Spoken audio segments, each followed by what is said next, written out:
Yeah, what's up, guys? Welcome back to another episode. And today's show is brought to you by Momentum Healthcare, and we're going to be discussing the topic surviving medical school and career opportunities for healthcare professionals. So, we are actually doing this on the Twitter space, but I decided to do it live at the same time. So, if you're watching and you've got questions to ask, please use the chat button. I'm always here, I'm watching, and we'll take your questions as we go. So I'm just waiting for more people to join in on Twitter space. So most of the time I'll be looking down. I mean, I'm not ignoring you guys, but I'm just looking at the space and trying to moderate because I'm one of the moderators for today. So you just bear with me, right? So maybe in the next 1 2 minutes we will kick off. So Hi, Ron. Do you think it would be best for us to start? I mean, others can join if this is recorded and they can join. yes, I Yeah. was gonna say that. So I guess we can just kick off. Others will join up since it's recorded and they can catch up. John, I just sent you an invite, so please accept. You're one of the co-hosts or moderators, so what do they call them? Anyway, that's fine. I think we also have, we have Shadi here now. Yep. All right. So good evening, everybody. I trust we're having a great evening. And yes, it's BB Niger final and a lot of competing interests. But again, we have to do what we have to do.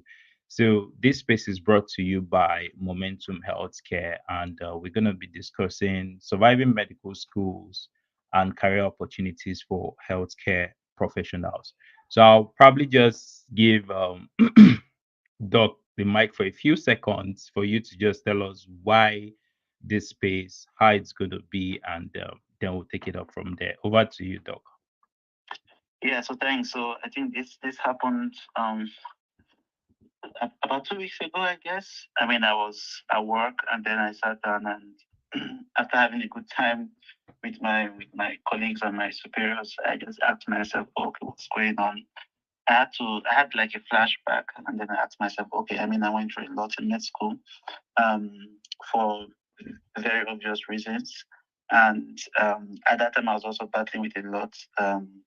I was thinking I was not good enough and everything, but I fought those thoughts off, and of course, when I graduated, I really fought for my life, and then I just wanted to just share my story, I mean, verbatim, and many people not come up to say, oh, they had a receipt in med school and so on.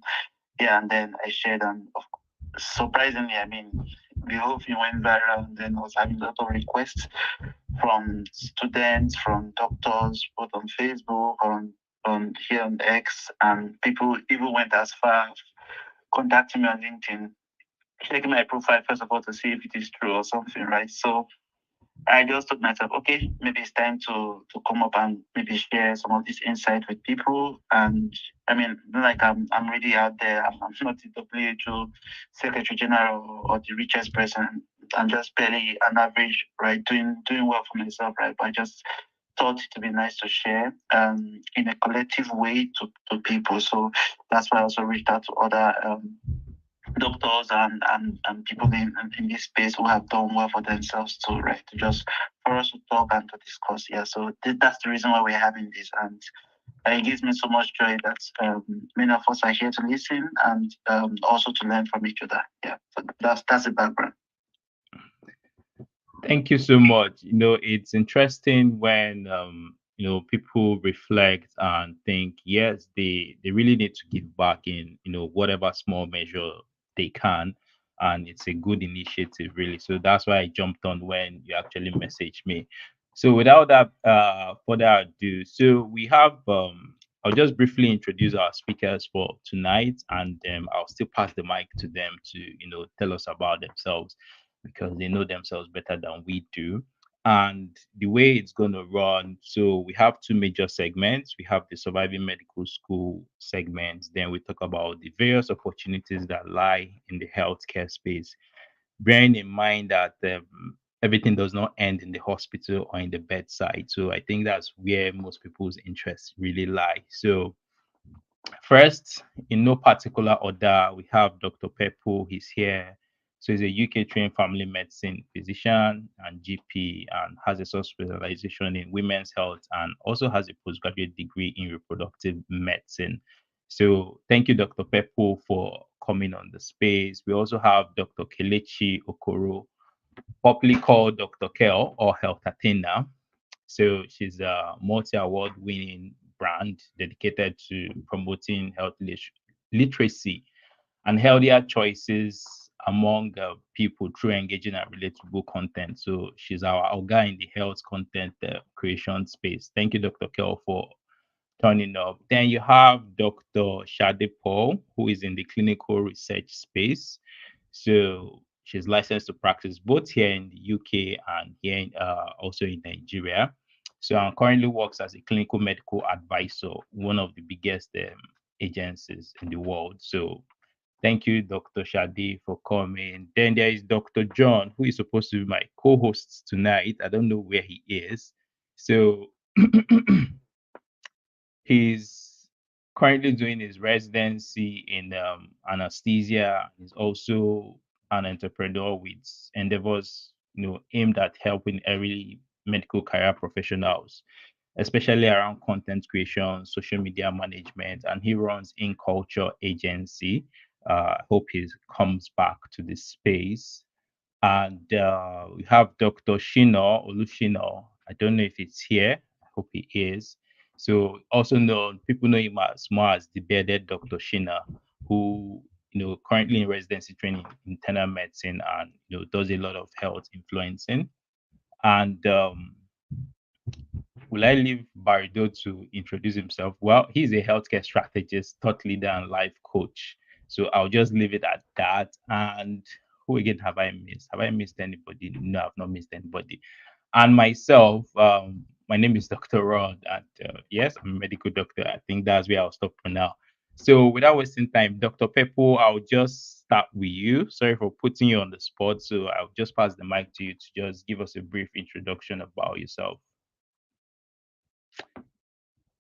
If you can get the mic, I've passed you the mic. Let me see. I hope everybody can hear me. Let me see. All right, thank you, Pep. Yep. Over to you, Doc. Hello. Hi. Hi, good evening, Ron. How are you? I'm good. Good, good, good. Yeah, good evening, everyone. Good evening, Dr. Baldoe. Good evening, Dr. Kel. Good evening, everyone. Dr. Folashade. Right. So I guess it's just to introduce myself, right? Absolutely. All right. There's really nothing much to say. My name is Peppo. Actually, Douglas Yola Peppo, but I like to be called Peppo. I like my surname so much. I'm from Port Harcourt. Yeah, I work here in the UK. My journey to medicine actually started from I would say secondary school, just like so many people. I just wanted to be a doctor. I just wanted to help people. Yeah, and Ben Carson's book also gave us that false illusion. and, I mean, just attracted a lot of us to medical practice, but it's been fine so far. So I did my first degree in human anatomy from University of Port Harcourt. And I was lucky to get the required score to transfer to. What happened was I just didn't want to. I did my first jump to get into medicine, but it didn't work out. But at that point, I did jump for both medicine and also engineering. Then I didn't want to stay at home since that didn't work out. I said, no, I might as well go into something else. So I did human anatomy for 4 years. And then I got the 2-1 to get you into medicine direct entry. So I went to University of Calabar. And then I did medicine for 5 years because I started from second year. And then whilst I was in medical school, I knew I was going to practice abroad, to be honest.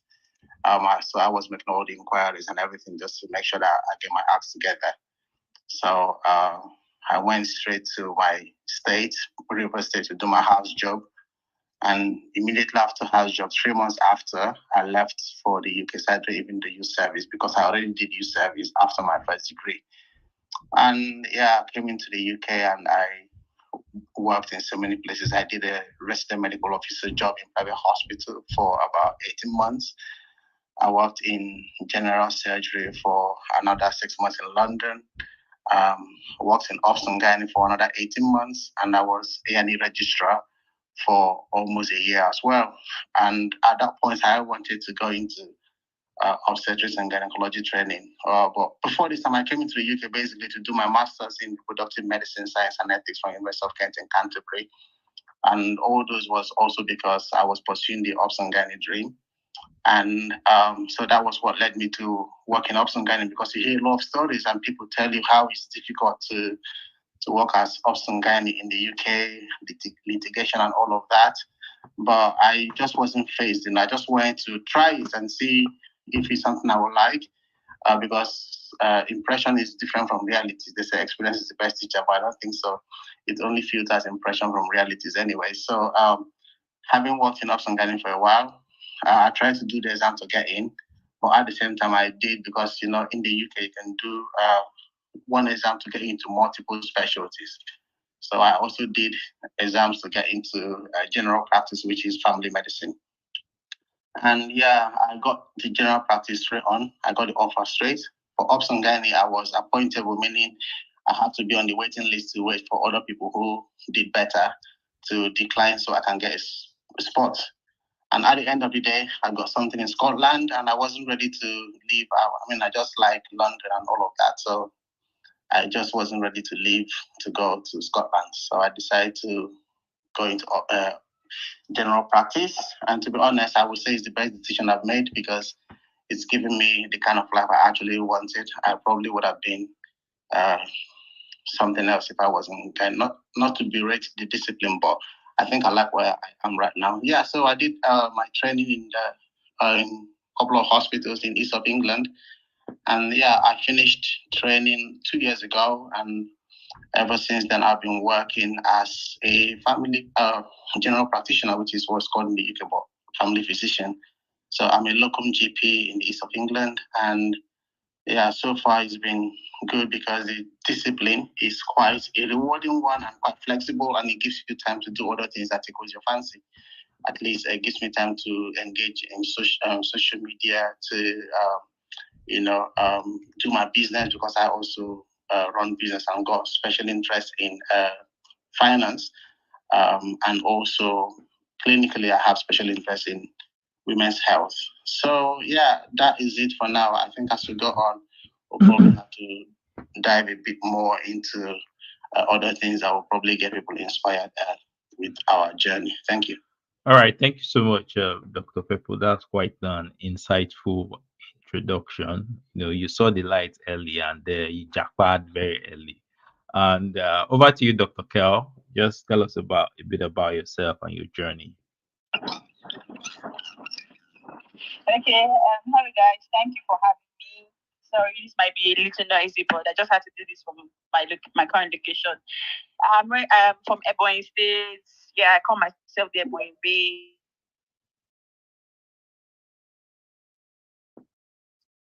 I spent 11 in medical school because there was a lot of strike medical school. So, of course, medical school was traumatic.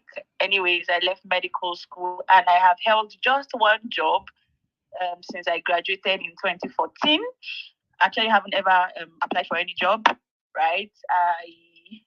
I did my internship at 445 Hospital Ikeja, Air Force Hospital Ikeja, and then I was posted to Kogi State to serve. I was posted to the government house, and after serving for 1 year, I was retained, and I worked there for about 6 years. But while I was working there, even before I started working there, I already started my brand, The Health Attainer, because I was very sure that I didn't want to do clinical medicine. I remember one time they were asking us in school, I think my pediatrics lecturer, what do you want to what residency do you want to go for when you graduate? And then everybody was saying, nephrology, anesthesiology, and all the big departments. And I blatantly and boldly said, I'm never going to do residency. And he said, well, I don't know what you're doing in medical school. You should be an entertainer. And I told him from the top of my head, sir, I'm going to do the both of them.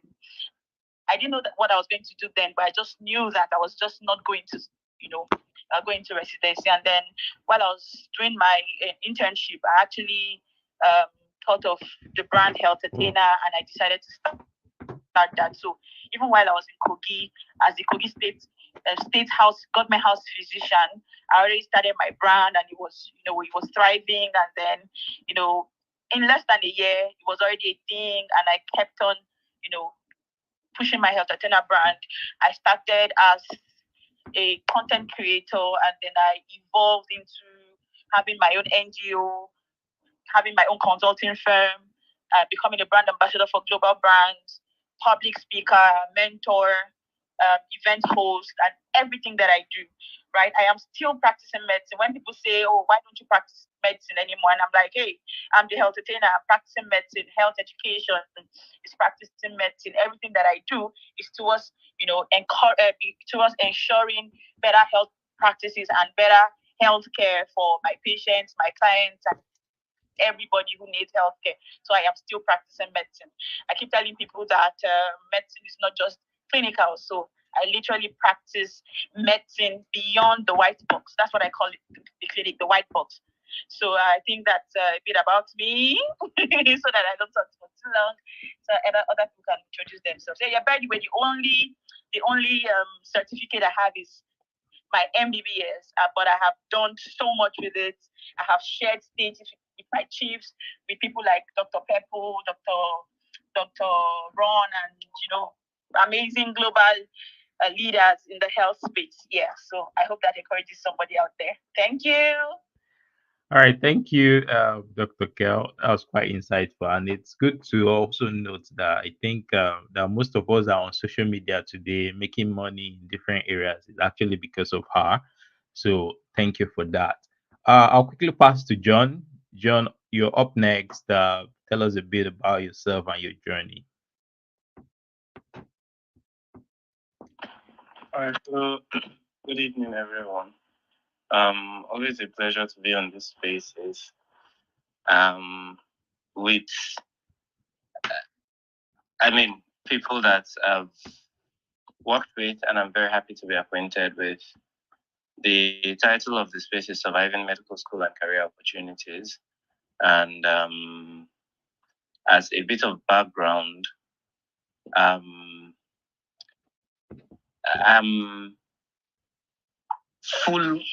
I'm a full-time clinician, quote unquote. Currently in residency training, so that's my first identity.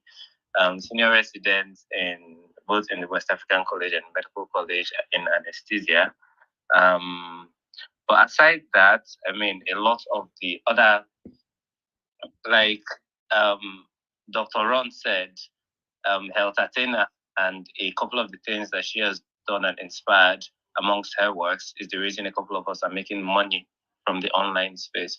So outside my full-time clinical practice, a couple of other things from Twitter, social media management, healthcare consulting. It's really a range of things. I'm going to keep my part very short because, as everyone can see, I'm one of the co-hosts, and we'll have a lot of these conversations. It's going to be a very good evening. So, in a nutshell, I graduated medical school around 7 years ago. When you think of interesting how time flies, because it's all okay, but interesting stuff either ways. Straight out of medical school, I got into residence. Straight out of medical school, obviously did my 1 year internship. Interestingly, that's the only time I didn't practice medicine. I didn't quote unquote practice in the white box medicine like Kel put it. Dabbled in health tech, digital marketing, worked for a few companies, like generally did practice medicine outside the hospital. And then after the youth service, I decided to go back into training. So I've been in training since then. But like I said, I'm still grateful for the experience that youth service granted me to access the many opportunities that doctors have outside the white box. So welcome to the space. Thank you for joining in. And it's definitely going to be a good evening. Good evening, everyone. Thanks, John, and for that quick and short intro. Shade, you're next. Over to you. Brief intro about yourself and your journey. Hi everyone, good evening. It's very nice to be sharing with everyone. I'm Falashade Olubemi Paul. I'm a clinical medical advisor these days, but primarily, obviously, I'm a doctor. I think I fell in love with medicine before I ever knew how much of a jealous lover it was. I think I was about 4 years old when I started making very conscious plans to, to grow into this life. So I'm very happy for where it has brought me and the people that it has brought me to.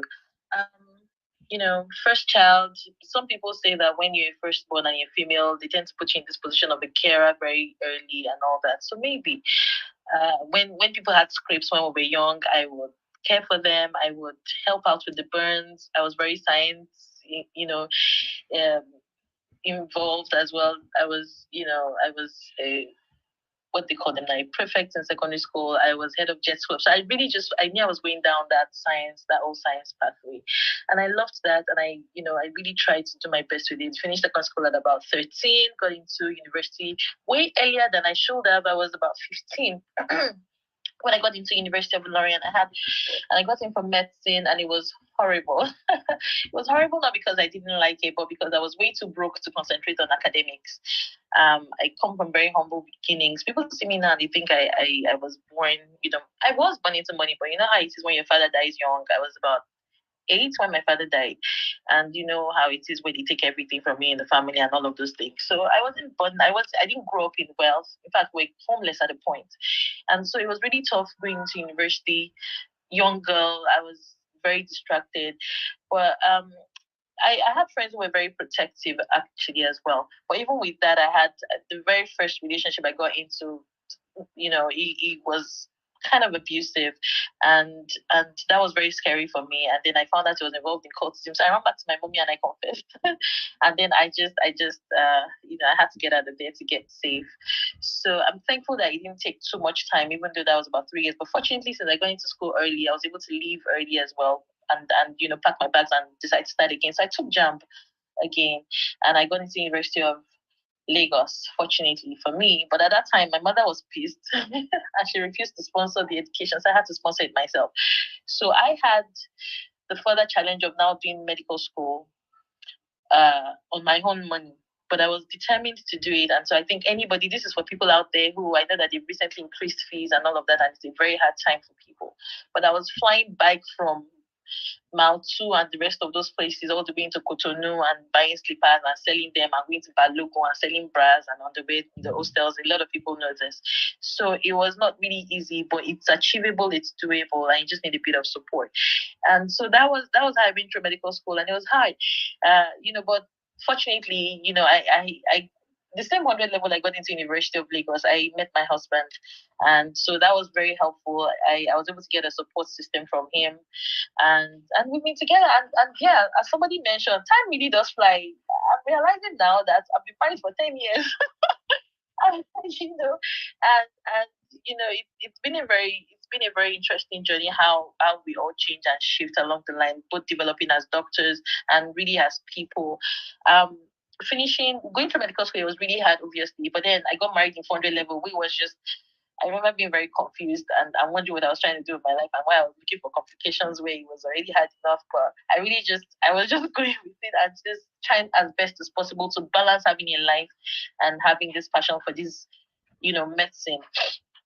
But because of the kind of peculiarities of my life and how my life was just already very full and complex, I knew that I couldn't practice in a traditional sort of setting. What was just happening was nobody seemed to be able to tell me how to practice outside of a hospital, how to love medicine and be a doctor and work and achieve all the things that I want to do and help people, and not practice within a hospital or do residency. I examined each of those specialties, and it just didn't seem to be one that was a very good fit for me at that time.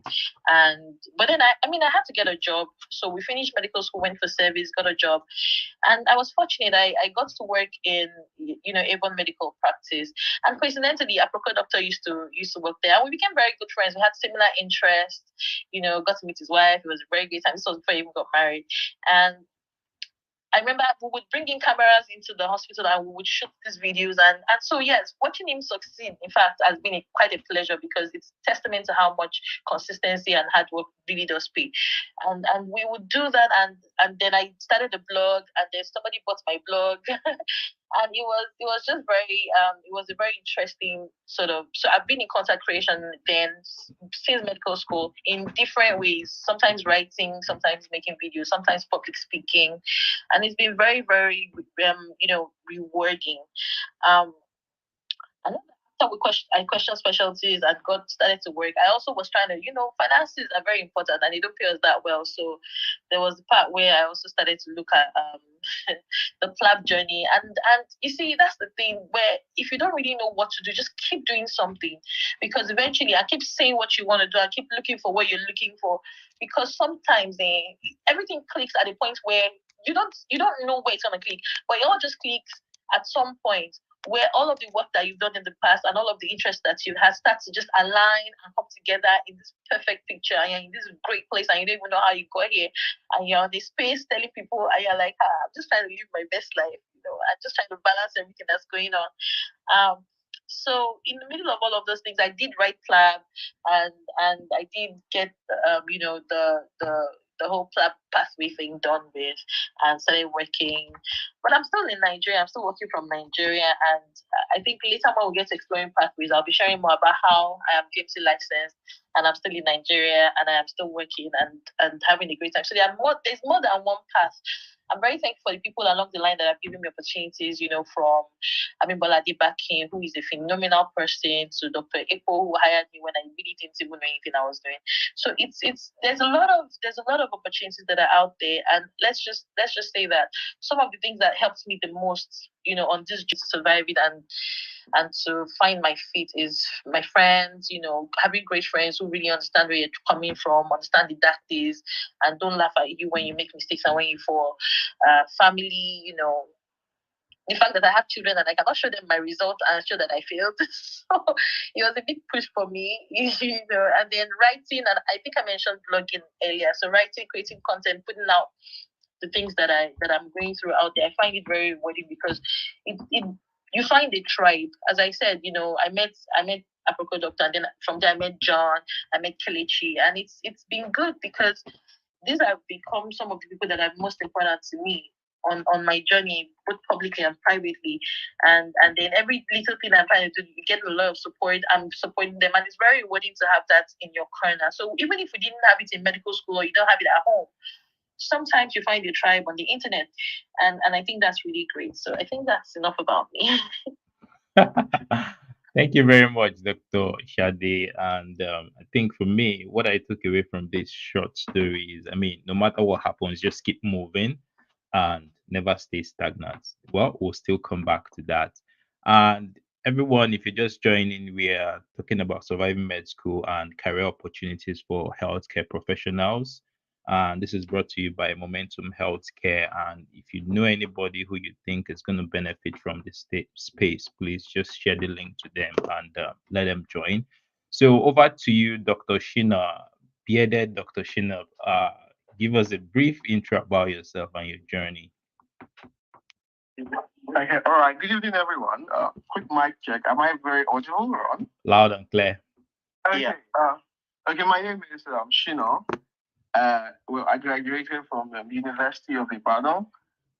Currently, I'm a resident in internal medicine.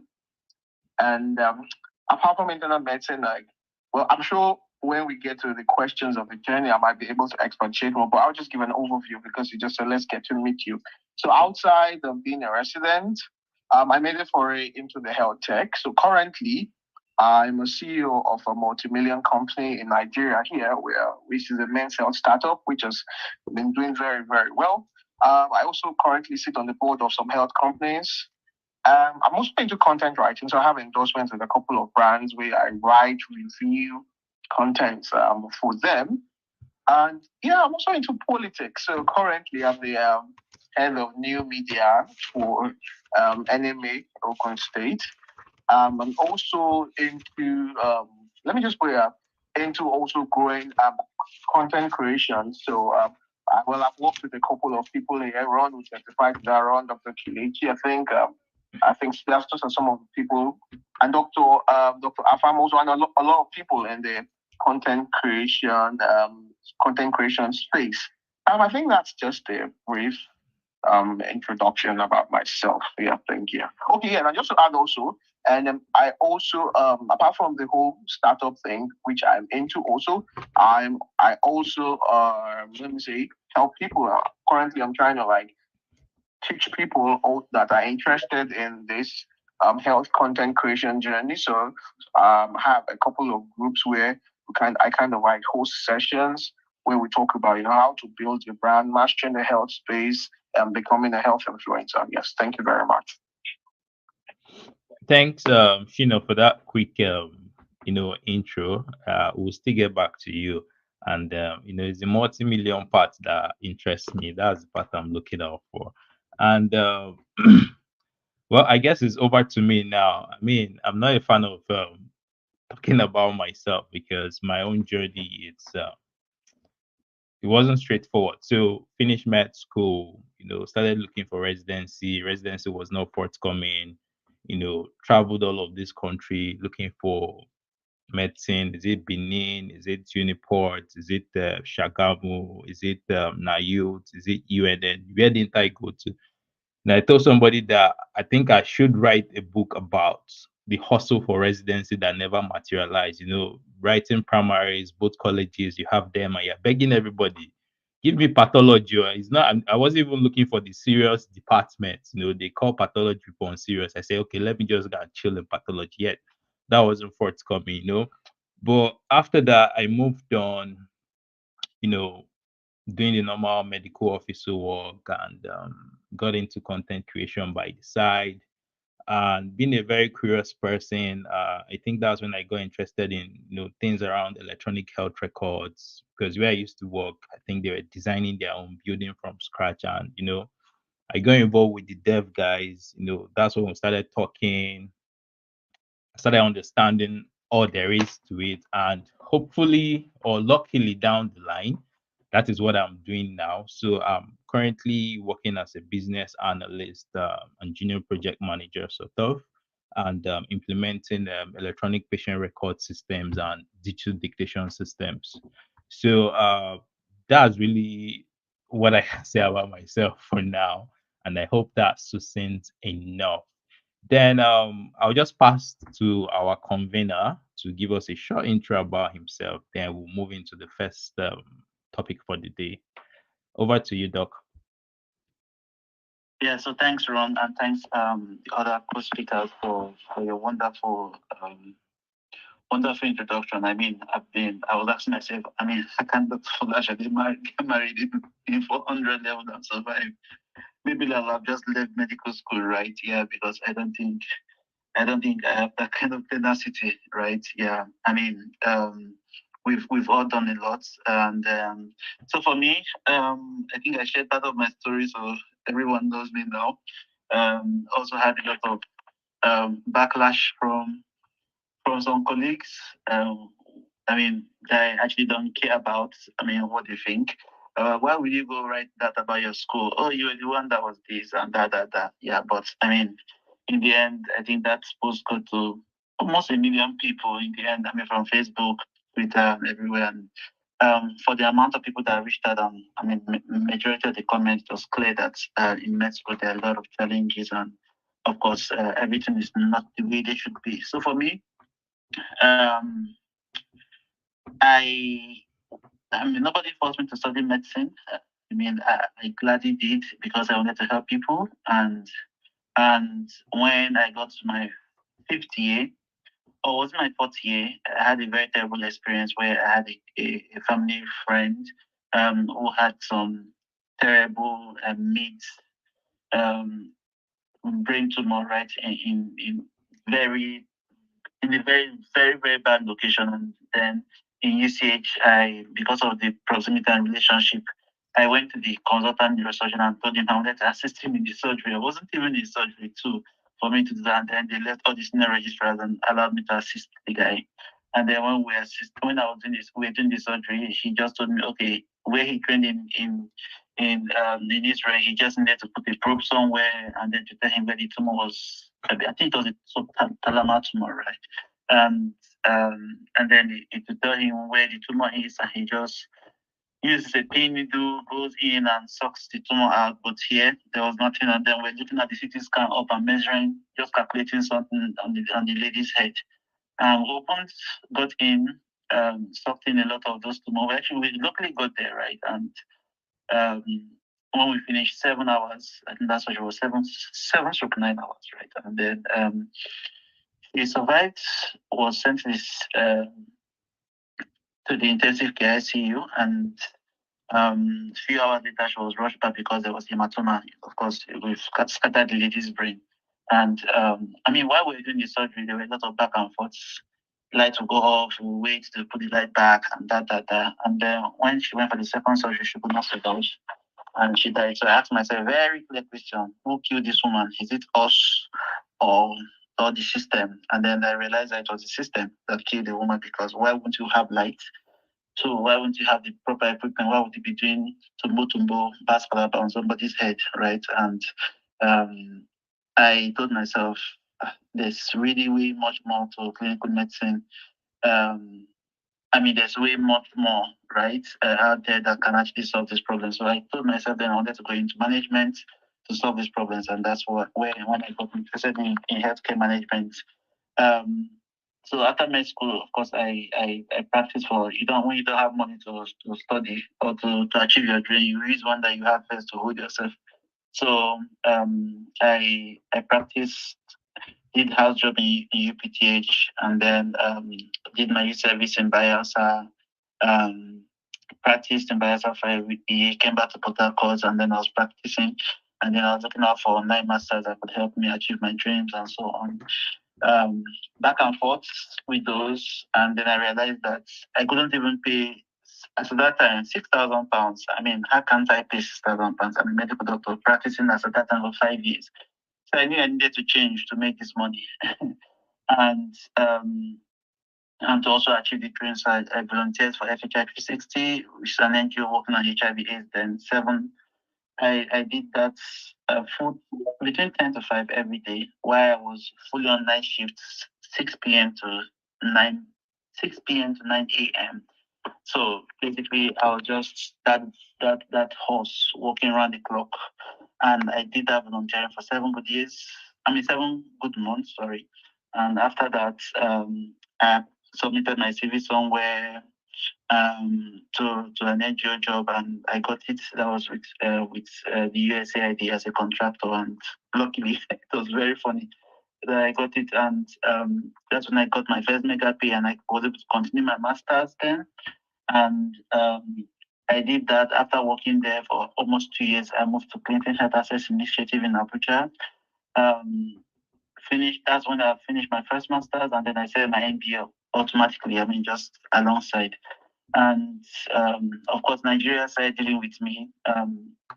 People victimizing you at work. I wouldn't want to go into all of the issues in Nigeria, right? So I told myself, okay, I'm done with this country, and I wanted to leave. And then I just saw an advert. It's called Africa Comes. It's an initiative by German industry to have experience in German industry for about a year, and then if you're good enough, they retain you or they send you back to Africa to be a manager or something. And I said, okay, let's go for this one. And I did that program, and I was able to survive in Kenya after 2 days intensive interviews with the employers, right, from Germany. And that's how I got to Germany. So I moved to Merck, KGA Darmstadt. It's actually the oldest pharmaceutical company in the world. And then I have already started acquiring skills in data visualization and data analytics.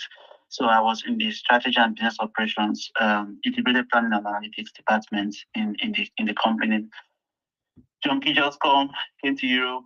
I encouraged myself because everybody was still using Excel and Word and PowerPoint. So it's not as if they were using a different thing, and all of us had the same brain. So I fought hard, and after my internship, I was retained.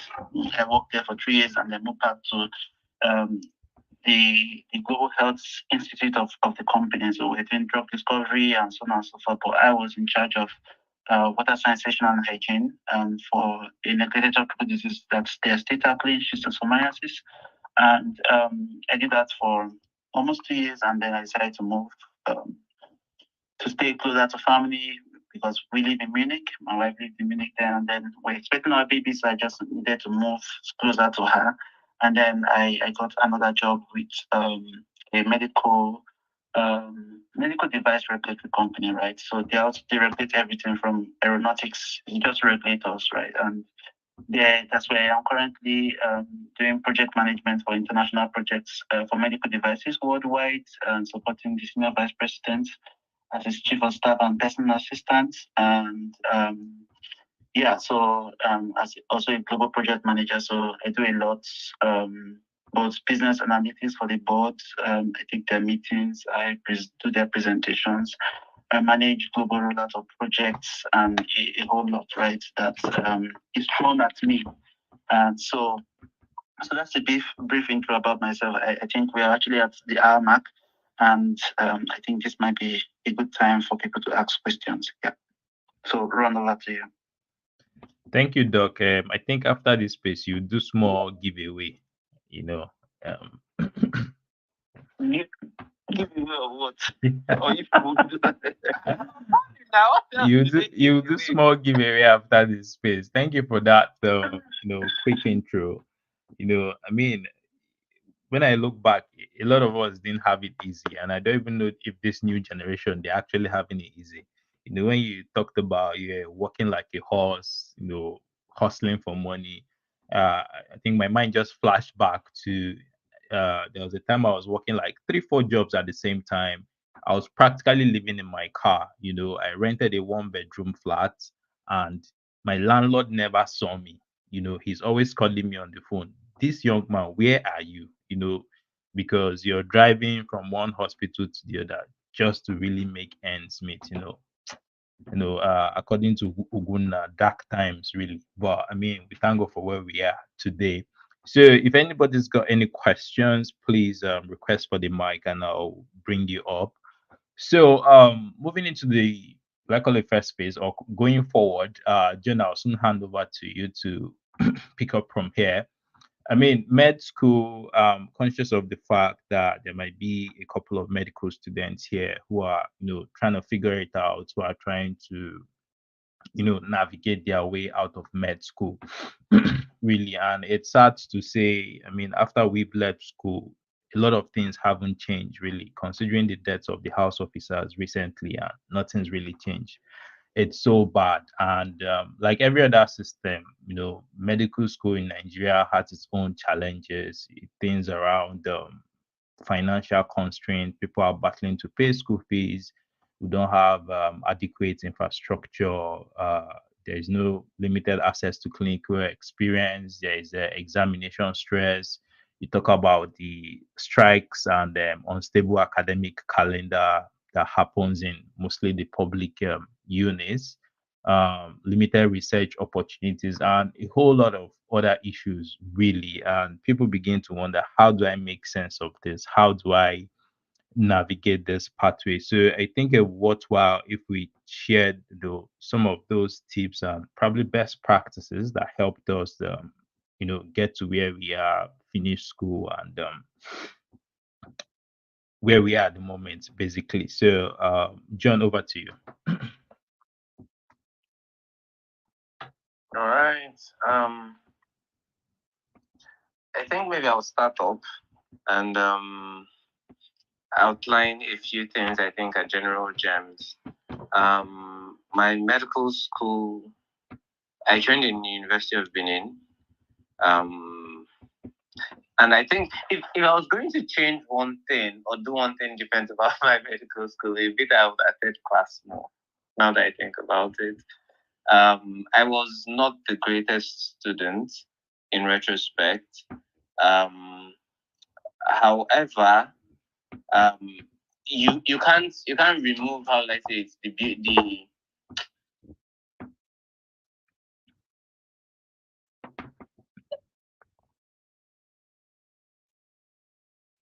So I can't hear John again. Is it just me? I think we lost him and he's trying to reconnect. But I think someone's hands are up and someone requested to speak. All right, that's fine. Let me just Yeah. give Kehinde the mic while I wait for John to come back.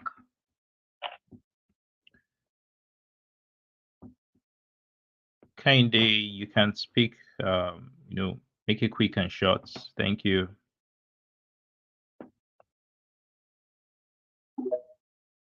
Hello, Kehinde. Can you hear me? You have the mic now.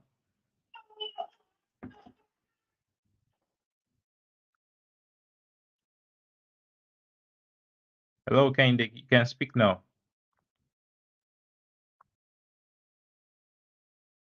I guess network challenges. So, well, that's fine. So, Peppo, let me just put you on the spot. So, what worked for you in med school? I mean, considering the fact that you didn't start from first or 100 level, so how did you navigate medical school? What were the tips that you think when you look back and people can use these days to get through the system? Right. Thank you very much for that question. So, what worked for me? So, yeah, like you rightly said, I already did a first degree in human anatomy from University of Port Harcourt before going to med school.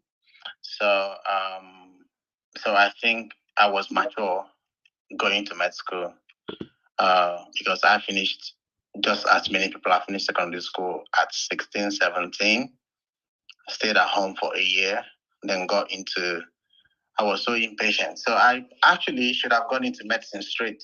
But you know how this false illusion that you were the best student in secondary school in your class, and then people who were not as intelligent as you supposedly, my friends got admission into their choice courses in Uniport, like engineering and everything. Then I didn't get it to study medicine. So I should have just waited again and do the exams and all of that.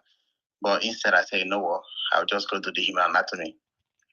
So, and I don't have good memories of Uniport, so to say. That was where I did anatomy, in the sense that it wasn't what I wanted. So I wasn't just enjoying. You know how you have to pass through, uni pass through you, but I basically just passed through uni. It was towards the third year. I got involved in student politics. I became national president of my state's student union, and I was involved in fellowship, all those normal things they do, and yeah. So I did not really enjoy Uniport, so to say. So when I left for Calabar medical school, I just told myself, you know what? Now you've got what you want, so take time to enjoy it. So it was the best experience, so to say, of my medical journey. I mean, medical school, because I started from second year, and during the second MB, the first MB you have to write. I don't know if it's second MB or whatever they call it. So I didn't have to do human anatomy as my MB course. So I only did physiology and biochemistry. So it was easy. I wasn't studying too much. It was just so chill for me. Obviously, you will still study anatomy, physiology and biochemistry, but I wasn't paying too much attention because I already knew those stuff from way back. So I was just refreshing my knowledge. But also the bad part is I didn't push further, because if I had said, oh, I've known this before, let me put more effort, I probably would have made distinctions in those courses. But I was just laid back. I know this thing waiting to happen, So I just knew that I wasn't going to fail it. So I just cruised through. Getting to the next year, third year, I became the class president. So I was class president, like class rep from third year till final year.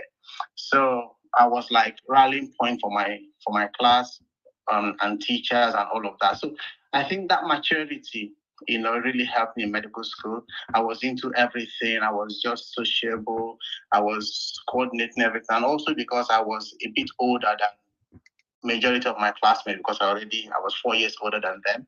So, and I was able to integrate and mix up with them very well. And also because I was coming from Port Harcourt,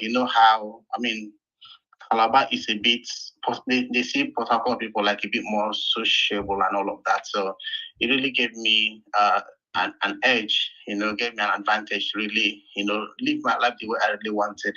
So I remember when we were having Viva for pathology, that's the pathology class, lab medicine class, so it was microbiology.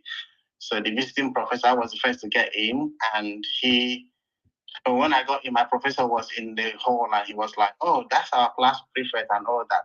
So the visiting professor was like, "Okay, so we're going to use you as a yardstick for the knowledge base of the class. So whatever we ask you, we use that to judge how intelligent or how not intelligent your class is."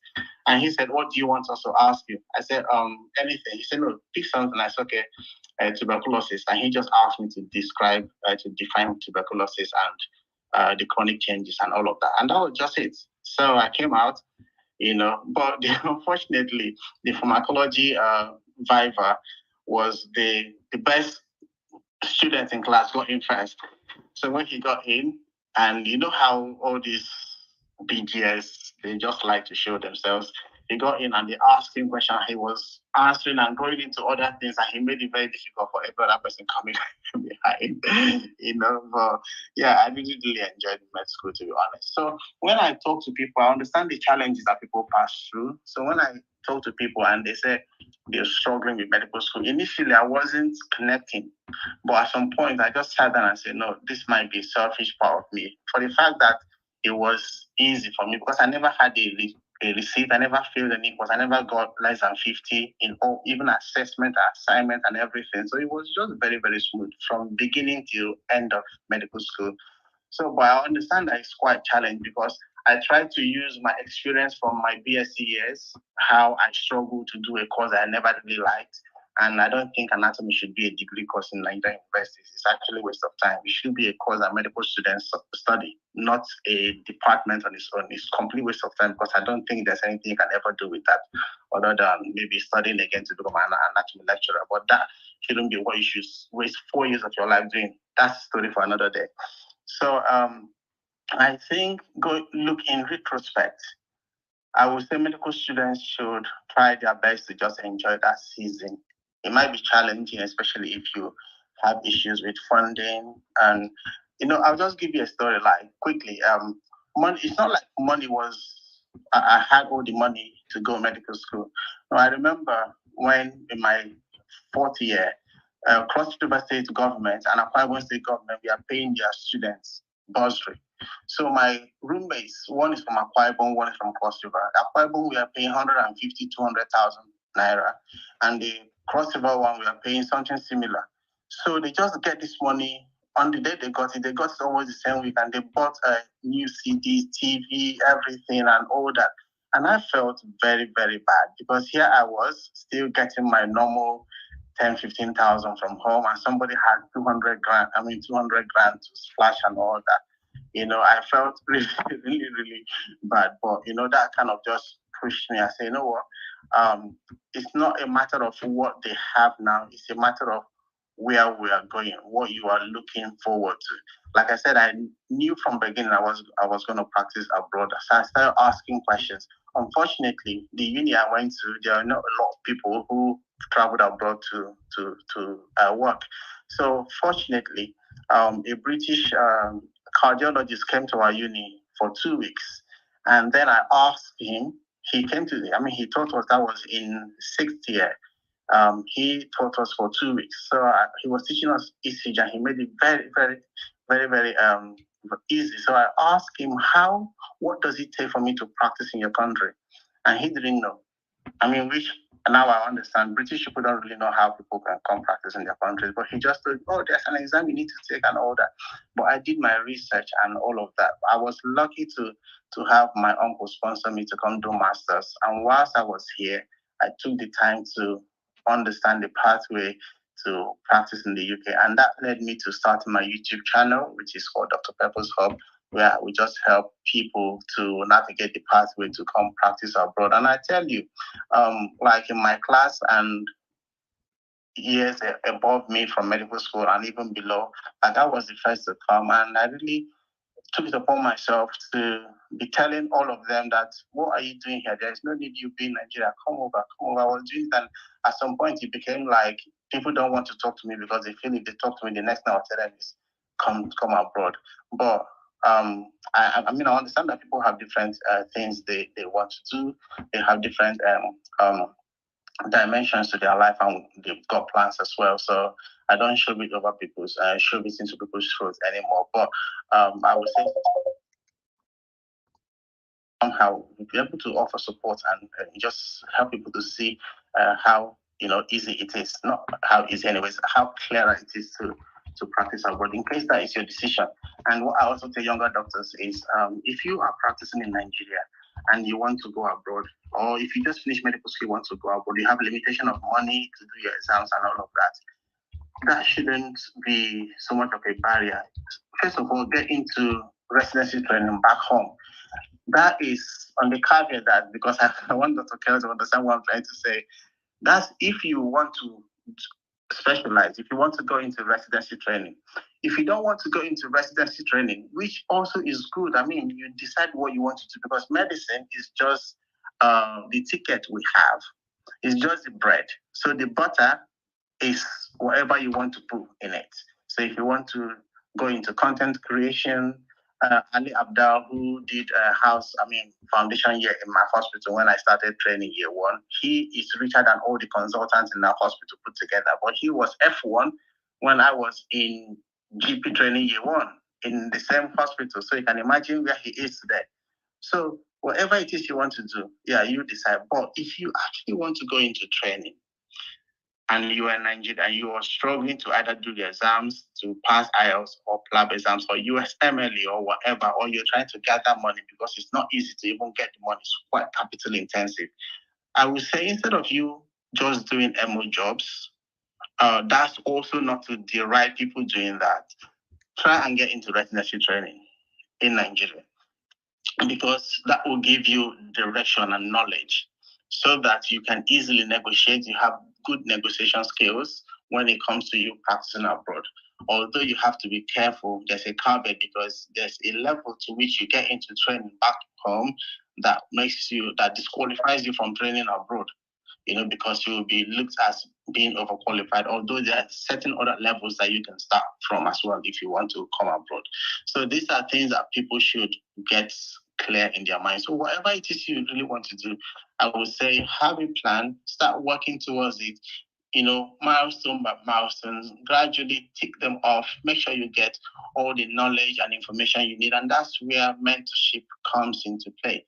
Unfortunately, the Black community is bereft of good mentorship skills or good mentorship programs. So, but I'm so happy now that people are beginning to see the need to get mentors, because the job of a mentor is to tell you how easy it is to get from Port Harcourt to Lagos without going through roadblocks.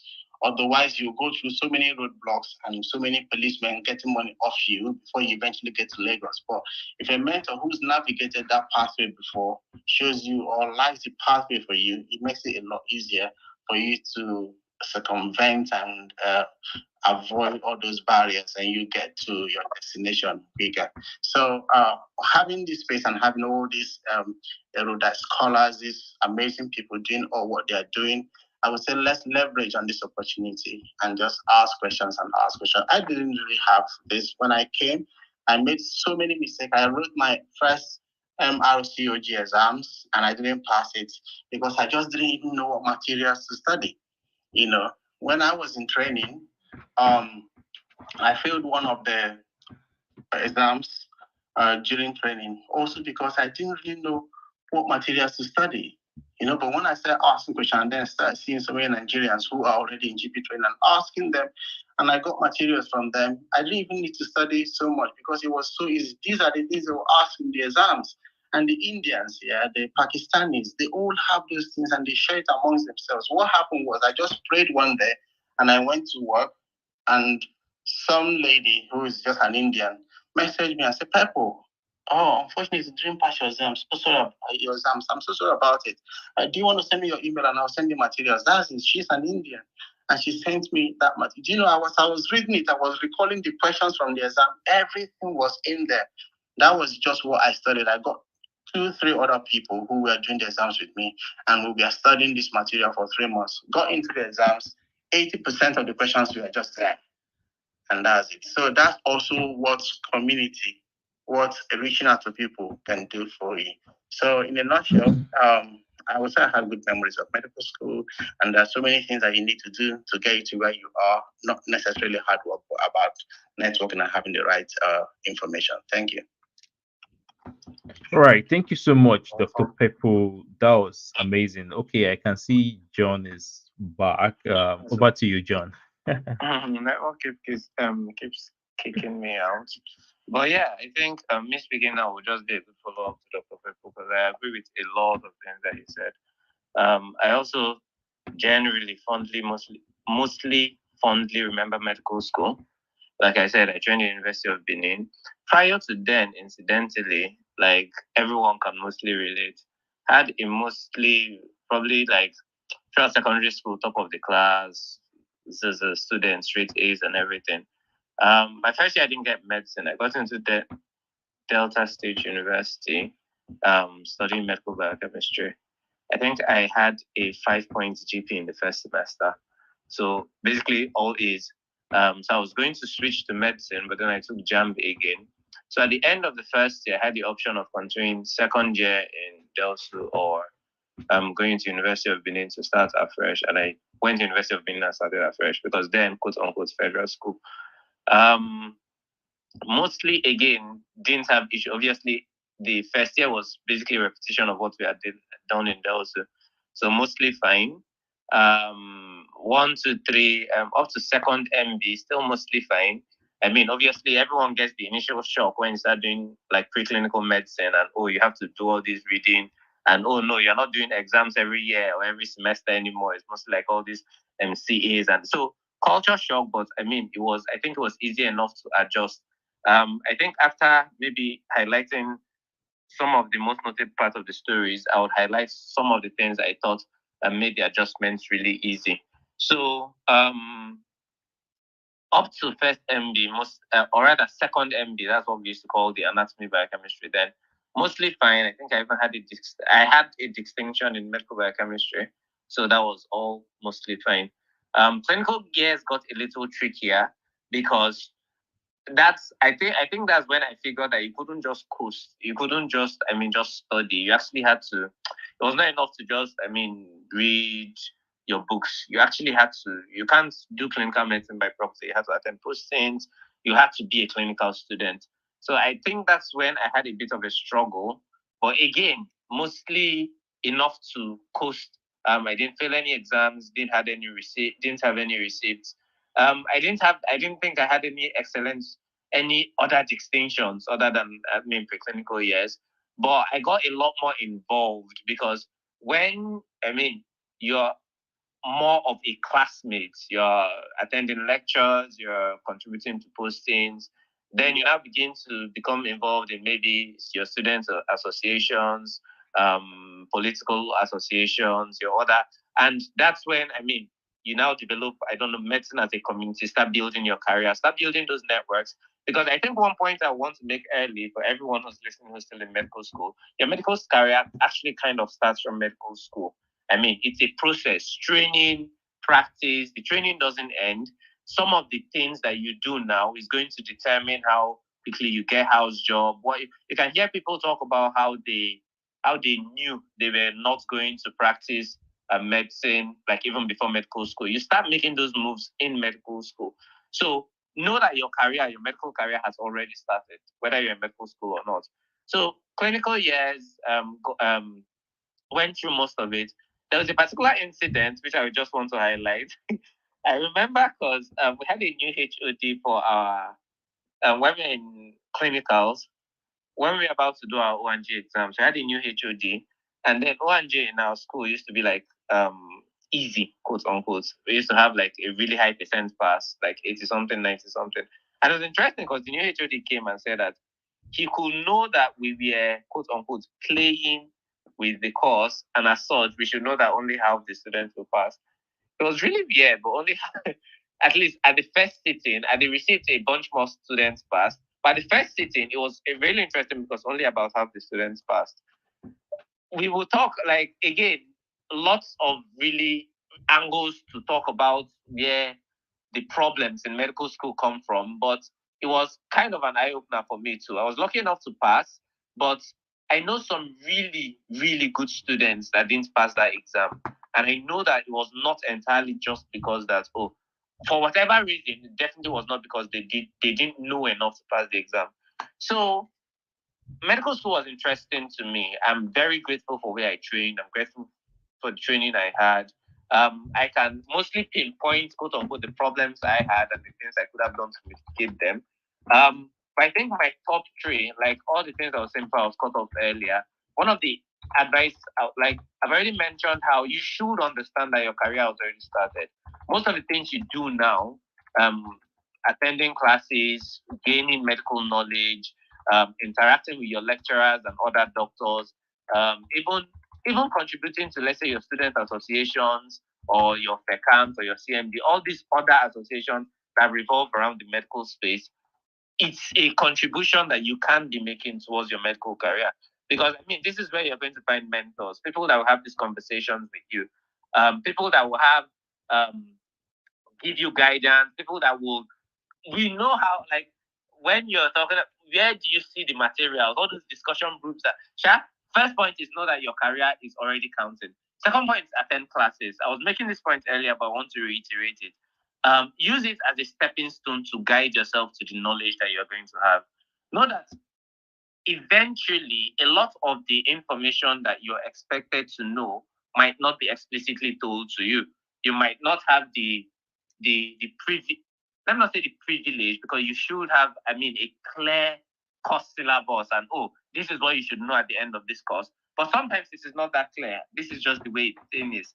This is just the way the system is. So one way, or the ways you can do to mitigate that, is know that your attendance in classes, those interactions with your lecturers and other persons who have this information could be very vital to you acing these exams and passing. Also, communities, we already mentioned communities. Leverage your networks, whether it's through student associations, participating in Congress, how do you say it? Religious bodies, PECAM, CMDA, like we said. Those connections are, there are lots of places where you will get information, and all of those information will help you. Some of them are not just going to be out in the open, but those networks will ensure that you get that. To reiterate, understand that your career has started. Understand that you need all the information that you can get, and some of the places you get this information is from other people who have this information. Understand that eventually your knowledge is your knowledge. You hear when people talk about their medical school experience, eventually all they learn in medical school is for them. No one's going to judge you by quote unquote reputation. At the end, when the chips are down, it is what you know. So whatever your grounds or your process through medical school is, ensure that you pick up the necessary skills and get it done with. All right. Good evening, everyone.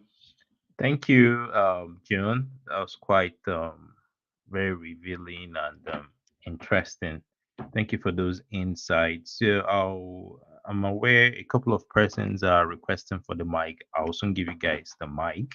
And if you're just joining, we are talking about surviving med school and career opportunities for healthcare professionals. And this is brought to you by Momentum Healthcare. We just feel it's worthwhile, guiding people in the right direction, sharing stories. I mean, stories are the only way people get to learn, and it shortens the learning curve for a lot of persons, really.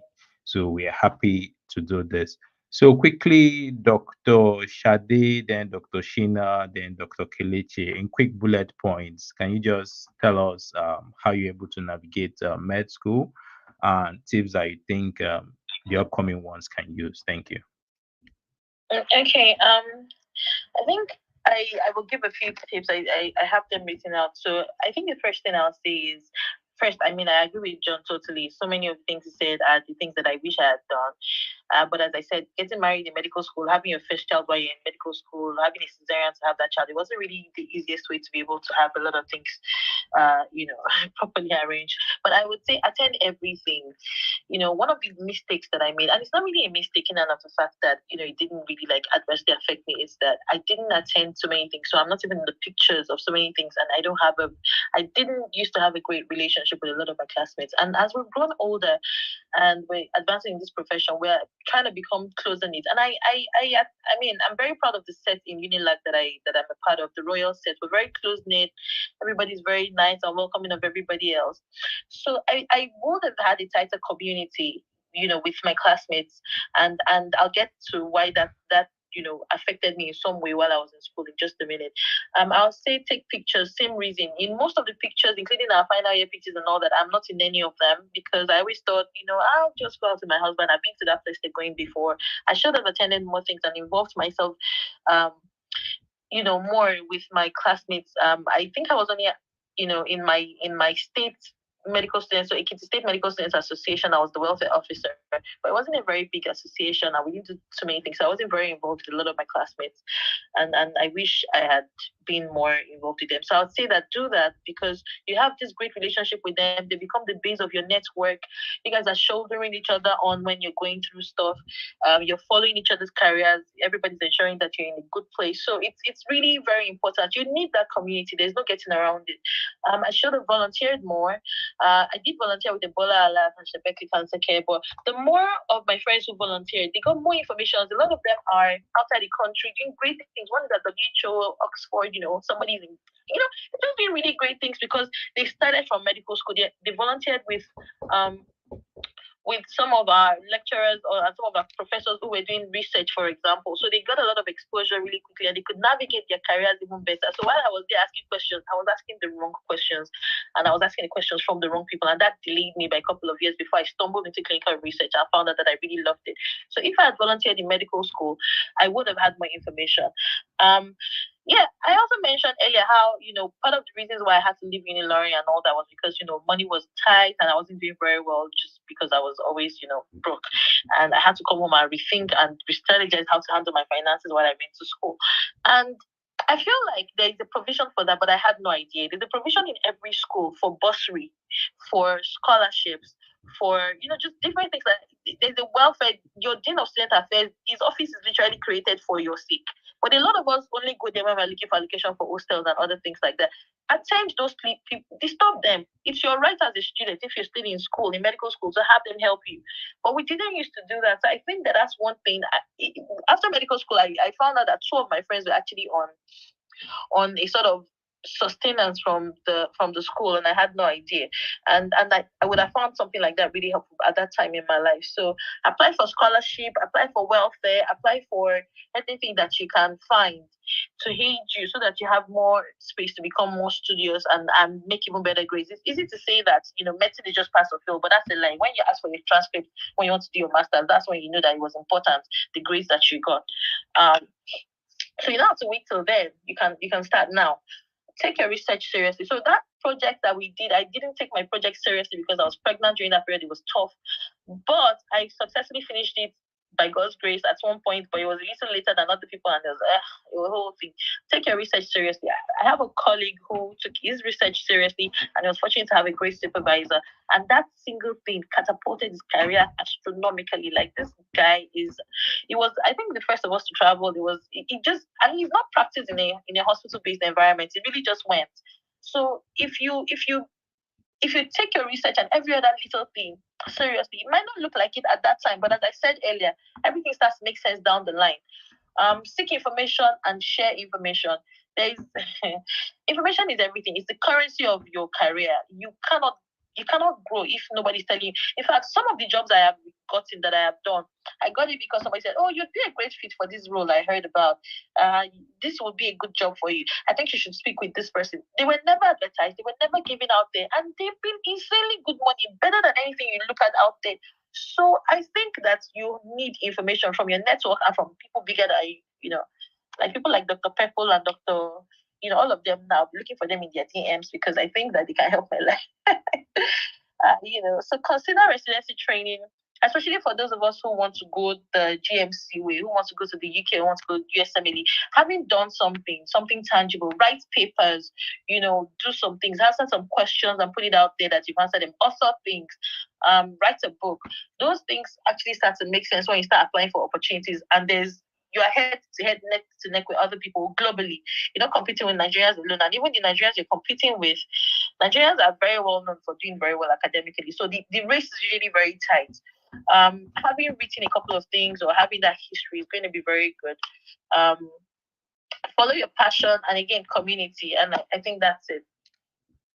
Thank you so much, Shade. I mean, if you're a medical student here, I mean, all this actually applies to everybody that is on this page. I hope you are taking notes. I'm even taking notes myself. And I mean, please share this link to other people you think might benefit from this, because there's a lot of gems that are being shared on this space. Sheena, over to you quickly. Give us your own tips and what worked for you. Let me see if I can bring him up. Just a second. Yeah, Sheena, over to you. The mic is yours.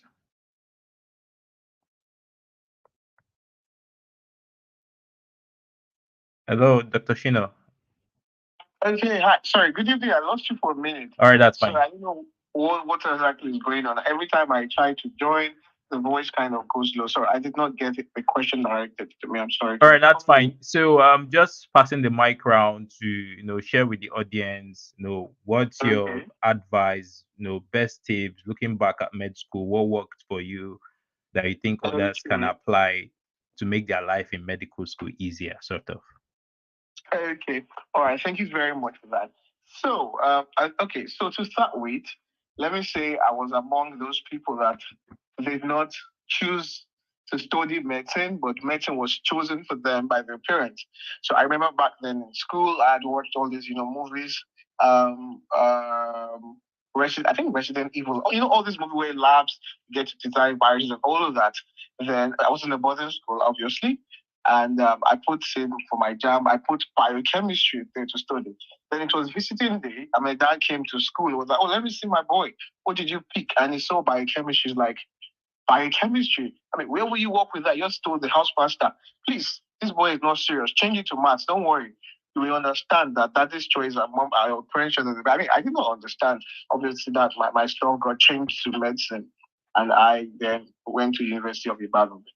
And for me, what worked for me just to start, and that was how the whole thing. So I never wanted to be a doctor. I never envisaged being a doctor. I wanted to be a biochemist, working in the lab, designing viruses. I was young. That was always my dream. But my dad changed my story to study medicine. So what really worked for me is So for me, 100 level, well, I don't know if we have 100 level students here. So for me, I really don't like calculations, and in UI, then you had to do physics and all of that. So I kind of struggled with it, even though I had the first class in 100 level. I had to go extra because I always hated physics. I didn't really like mathematics, and I knew that medicine, I would not have to do all of that. So that was one of the reasons I loved medicine. But 100 level, you had to do that. So first order skilled. Now getting to 200 level. So I'm sure if they are some of my colleagues here. So my set in Ibadan, then the 2010 sets is the set that they call the new curriculum set. So my set was the set in Ibadan that launched a change of what we call new curriculum in UCH, in which where there was a revamp of the medical curriculum. The grades for distinction changed. So in Ibadan now, the grades, I think the score for you to get a distinction in Ibadan went to 80.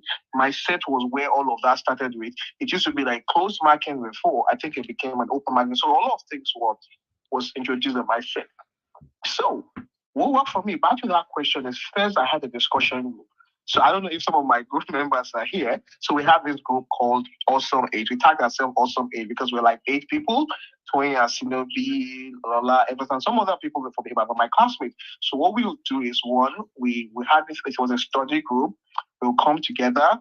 We'll make sure after we have lectures in the evening, so we usually maybe your room, we use your room today. We're going to go through what we were taught in class.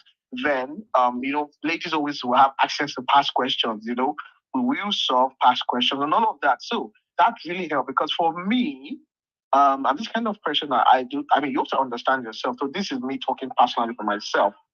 I usually like to discuss with people because I think I have these memory rights where if you say something, it kind of can form a part in my head. So it worked for me. I usually had my jot, I would jot, Twain would give points, Buffet would give points. A lot of my friends would give points. And the good thing was that all of us were always passing in medical school. Now, I should say, I'm not boasting, but I was among the so-called medical student. I never failed an exam in the whole of medical school. So I never failed one exam, both CA test, both MB. I never failed anything. It was from my 100 level to my final year. I never failed an exam.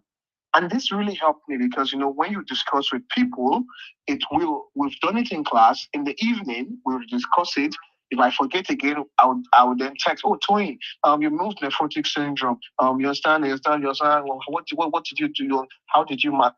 Tony will give me, oh, this is the joy. You understand? And all of that. So it really worked for me. So I think for medical students, have a study group. We used to call ourselves study buddies. I don't know what they call it now, but then we're calling ourselves study buddies where we meet and all of that. And it really helped. We're all just passing together. Sometimes we even throw ourselves a party because like you just do like this pizza stuff, each like to celebrate that all of us like did very well in the test and all of that. That's the first thing. Then second thing that worked for me in medical school is I was able to balance my time.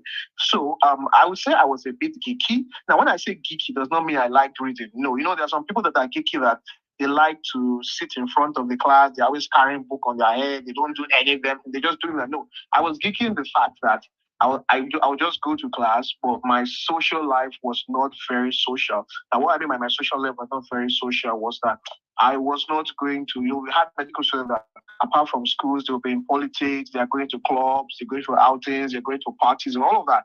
I was a bit, I would say, socially retarded. Pardon my word, which means I was not really doing those things, but I would, maybe once in a while just, hang out. I wish I could do better in that area. So because I was a bit introverted, so I think that's one of the perks that come with it. And I started this whole little social media thing in medical school where the whole BTSInHealth thing was where when I just come. So I had these few strands of beard on my chin. I was just like, let me try and be funky and all of that. Then another thing that worked for me was again learning and having mentors. So someone that mentored me then in school, even though I still see him as my mentor now, there was one of my senior, it was just 2 sets higher than me, doctor. Is Dr. Elek Benito this in the UK now. And it's good to always learn from the mistakes of those that had gone before you. So I would meet Don, or really I'm going to be having these tips, give me tips and all of that. And yes, just to mention, I also love research. So as a medical student, being one of the best in my class, a couple of us were selected. I got a grant to carry out the research. So my love for research actually started in medical school. So if it's something you like, and I do advise medical students, it's a good thing to get to be involved in researches because it kind of opens your mind and horizon. So then I got a grant as a medical student, and grant to get funding, and I published my first paper in my, I think, was I in 400 level, like fourth or fifth year. You understand? Published my paper, and that was my first paper as a medical student. So I think medical students can explore that. If you are in that space, you want to do research, you can reach out to me. I could put you through.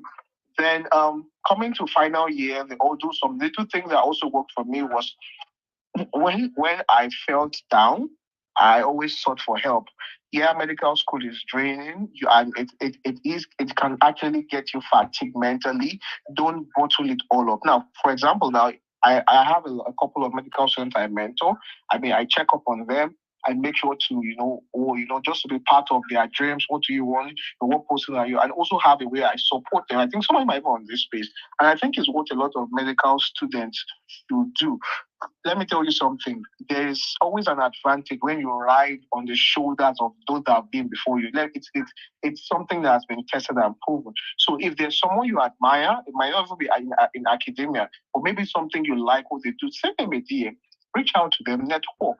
And yes, what again worked for me in medical school? I think, yeah, that was also, I read, and also my spirituality. I'm a Christian, and I also was working in units because I believe that to strike a balance, that's for me, you need God also because medical school, trust me, apart from you can be smart, fail tests, all that happens. So for me, I also believe you should maintain your balance with God. Don't be that medical student that you just want to be a book person and book person. I just forget God. No, still hold on to your God. I was active in my fellowship. I like drama. So I was in the drama unit. I love to go for evangelism and all of those things. So and I was able to strike a balance. And yes. And coincidentally, I'm sure if you read the bio I sent to Dr. Bai, you see that it's wrote there that I finished with a distinction. Yes, you can do it. I didn't even know I had a distinction, you understand? Because everybody just forgets about distinction in Ibadan because they've made a distinction 80. I mean, how do you expect people to get 80? You understand? So I never even thought I had a distinction. I just said, actually, let me just pass. Screw Ibadan and their distinction. If you want people to have this, I mean, you see people graduate, they'll come out with 7 distinctions. Ibadan is always saying, we are proud. I mean, they are happy that in 50 years, no one has had a distinction, you understand? So it's very terrible. I just hope the mentality of the authorities and the people in Ibadan will change that there is no joy in depriving people of those things because the toxicity, I feel that if you look at the mental health of medical students, sorry to say, people from Ibadan have one of the poorest mental health because the system is so toxic. And I still see it now. It's still so toxic.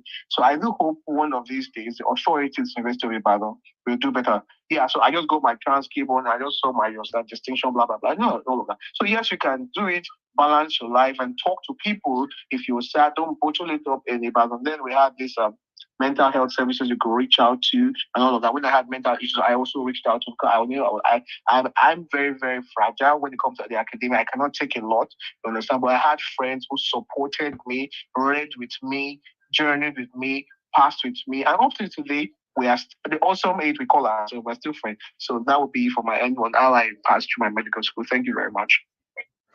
Thank you so much. As you were speaking, I mean, I was like, if I had heard all these things before I got into med school, probably my life would have been easier. But again, is what it is. Kelechi, I don't know if you're up there trying to bring you up, but it doesn't seem to be working. Dr. Barido, can you go quickly? Bullet points.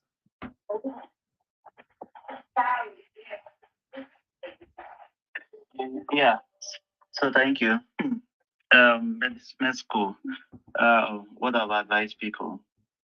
I think first thing is it might be difficult, but you need to know, you need to have a big picture, right? You need to have a big picture. So maybe I'm not. Sorry, can you hear me? Yes, but seems to be echoing. I'm echoing.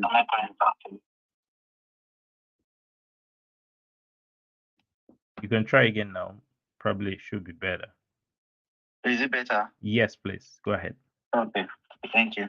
Yeah, so I would say maybe I just make it 5 points. First thing is have a big picture.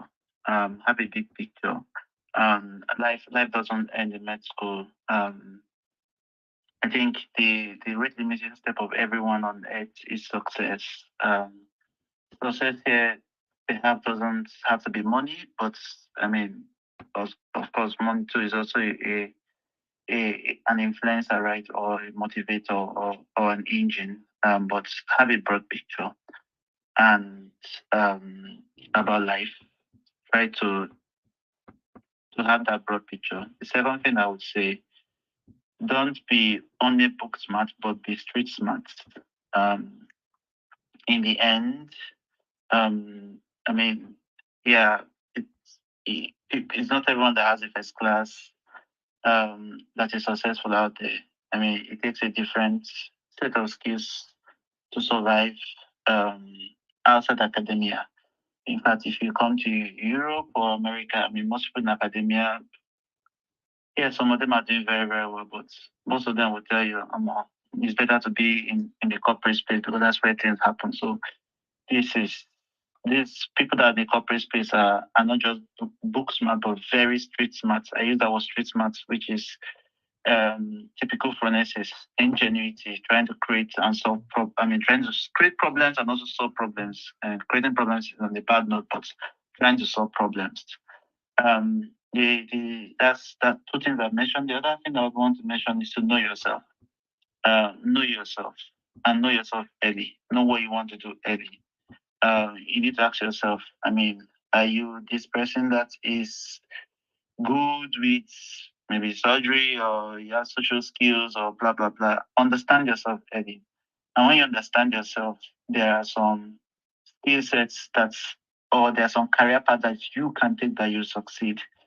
There are some career paths that you take that's not part of your personality that will make you feel like you feel so woefully. So a quick example, I mean, imagine if Michael Jackson did not understand himself early on, they did not grab that singing skill, they didn't see him as a leader and pulled him out to be the lead singer from the Jackson 5.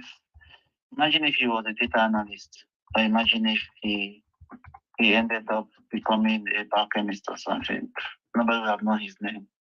Or also imagine someone like Thomas Edison now being a musician. You will feel woefully, right? So you need to know yourself. You need to know this is skill sets that God has given to you. I mean, I somehow knew myself when I was growing in med school, and so my personality, I knew what I wanted in life and vision. But when I got to Europe and I got fully into the corporate space, I realized that there was a deeper dive to this. For example, my former company does what they call insights. And this insight skill, it's a kind of personality test. So they assess you and they know the kind of person that you are. And with that, they know where to position you in the company and know the kind of roles to give to you. And you know yourself and you know the roles that you do well in and not well in clearly. And this is a psychological test, right? And of course, my company paid for me and I got a, how many page? 24-page analysis of myself. And then it was just so clear, Barry, this is you. This is you. And my boss knew how to manage me. I knew how to manage my boss. My colleagues knew my personality, my colors, and everything. And this has helped me to move.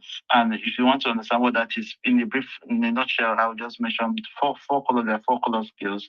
So it's got the red, the yellow, the blue, and the green. These are psychomotor analysis and psychological analysis done years ago. Red people are people that are good at marketing. They are forceful. They are very alpha males and blah blah blah. Blue people are very analytical people. They don't just accept anything you throw at them. They delay in making decisions. They'll pick all the errors in anything, and you think they're just after you. The yellow people are people like me. I'm both red and yellow, by the way. Yellow people are motivators. These guys are everybody's friend. They can jump from here to here. They understand a lot of things at the same time. That the life in any party or anywhere. These are very good politicians, basically. Very outgoing, blah, blah, blah. Green people don't want to be leaders. They just want to support people or support you to achieve your dreams, basically. Yeah. So you need to understand yourself. You need to know who you are, and then this would help, right? So in med school, just no matter what, just sharp graduates, have that DR on your name, and then it's the launching ground for you to be whatever you want to be. I mean, you can be anything you want to be. If you like, leave the mess now and be a carpenter, you do well, right? But just make sure you go through med school and you come out, no matter what. I use that word, no matter what. Reason being that people are different, right? For me, if I was back in med school, what I would love to know was how are certain exams assessed? What are the things that one needs to know? What are those materials that boys need to know? If it showed me the material, I will move. Maybe I was not within the right circle of guys, that had this access to the material and I was just reading left, right, and center. So then reading the wrong things and so on and so forth because there was no structure. Anyway, in the Badomet school, I still think there's no structure. I'm glad to hear what Dr. Sena had mentioned, right? But it's still clear that the toxicity is high and all of those stuff, right? And so those are things I want to say. I remember when I eventually I became a doctor. I won't mention his name. He's a professor in medicine. And then this guy, as a student, of course, you can't approach them. And then that day he came to me, he was shaking me, he was congratulating, very happy man. I'm like, he's like, yeah, now you're a doctor. Every past medical history, every other thing that happened in med school is past medical history. You're not a doctor. That's it. Starts. It didn't just sank in my head. Forget all those things that happened. You're not a doctor, right? And that is what you should aim for, no matter what. See, make sure you have this medical degree anywhere you go on earth. Once you mention you're a doctor, boom, it opens more doors. Once you pass med school, I don't think there's any competition that will come your way that you cannot overcome. Honestly, you do it because unfortunately, the Nigerian medical system teaches you how to handle stupid pressure, psychological pressure, all of those stuff. So you have that drive to succeed in anything you want to do, right? So these are the few points of mine, and I think I should just leave it here. Thank you so much, Dr. Barry. Please come and pay for my own analysis test. Me too. I want to know myself. Yeah, so there are a few ones that might be very expensive, but maybe to just note. There's if you can people can listen. There's one called Clifton Strengths. I also did that one. Maybe you could just tweet the link or tweet about all of those. Yeah. All right. Thank you so much. Yeah, if you guys are just joining, we're moving through med school and career opportunities. If you've got any questions, please request for the mic. I'll bring you up stage to ask your questions. If you're Twitter or X shy, you can send me a DM and I'll read out your questions up here. Well, a lot has been said about tips and tricks for surviving med school, and I'm not going to talk about that again.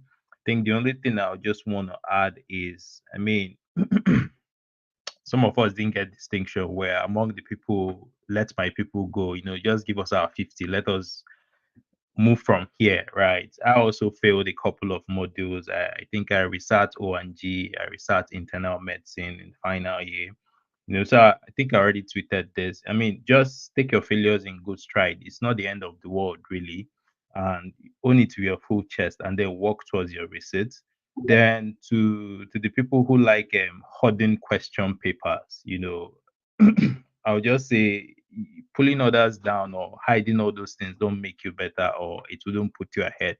So still boils down to that community effort thing. Share information with every other person and all of that. So I think, yeah, that's what I just want to add as to tips and tricks for surviving med school. Again, if you've got questions, please send me a DM or raise your hands and I'll bring you up stage. So quickly, we'll move into career opportunities in the different areas. And yeah, I know a lot of people are looking forward to this because, I mean, I get a lot of questions every day. I mean, I'm tired of pallor, jaundice, anecteric, knows what can I do, and all of that. So, I mean, there's a perfect opportunity to think about or understand some of the opportunities that lie outside the bedside. Sorry, somebody now asked, displaced doctor. I don't know where you have been displaced to. Please go ahead. Make your question short. Thank you.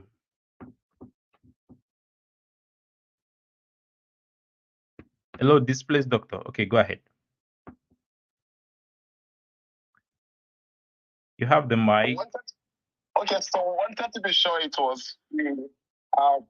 Thank you so much for this opportunity. I've been listening and, first thing, in fact, when my wife started listening away together and she asked me one question. She said, could it be that most people who want to consider a medicine, a career outside clinical practice are those people who had issues or negative experience through medical school? That is one until she had Dr. Shina's case. And it seems as if he's one of the few exceptions. He's one of the few exceptions, right? So I needed to get that clarified. Could it be that it's about people who had a different experience in medical school that do not want to continue with clinical practice and try to find something else outside? That's number one. Number two, is it possible to have an association of non-clinical doctors? Because for me, I feel that's going to create an umbrella to allow people discover themselves and who or what they want to do. I'm not sure where I belong to. I think I have a particular case. Came into medical school 2009. Finished I think I finished 2021. Finished house job in March. Left the country the same March. Of course, Nigerian medical school, wahala. along the line, you got lose interest, become depressed. But my issues in medical school were in the earlier years. The subsequent years were just fine. You write once and move on. That's the two concerns I have. Is there a relationship with performance and choice? And secondly, is it possible to have an association? Personally, I'm open to the non-clinical practice. In fact, I published my first couple of books while in medical school, had a couple of businesses, married in medical school. I think I had my first kids while in medical school as well. My wife came to the US and a couple of other things. In fact, I was largely self-sponsored. Before someone was in my family was not involved. My first international trip was while as a student. I won that award in medical school. I'm going to talk about that on a different platform, but I needed to differentiate these two things. If it's related, and secondly, if we can have an association to get other people see the possibilities that you can have a life outside clinical practice as a doctor. Okay, thank you, displaced doctor. I don't know why people use funny names for their, headers, but that's fine. I think anybody can answer this. But for me, I think it's more about maybe people beginning to realize where their interests lie or in their passions. I mean, for me, I still like clinical practice, and I tell people that, well, I basically took a break from clinical practice, and probably I'll soon come back. Somehow I still miss it really. So, but I don't think it's maybe associated with trauma of medicine or med school. You decide to run away and all of that. So, for me, it's about discovering new interest and seeing what lies on this other side. Then, for association of non-clinical doctors, well, we've not finished battling NMA and MDC and Wala. So I don't know how that's going to work out. But the only thing I tell people to, I mean, look for all these persons who are in the non-clinical spaces, follow them on Twitter or X, follow them on LinkedIn, connect with them, ask them questions. I think that's probably a better approach. I don't even have energy to form any association. I'm happy the way I am like this. Shade, do you want to chip in something? Go ahead, please. Yeah. So for some of us, yeah, it's not even trauma. If anything, I don't think medical school was traumatic for me personally. I think housemanship was traumatizing, definitely.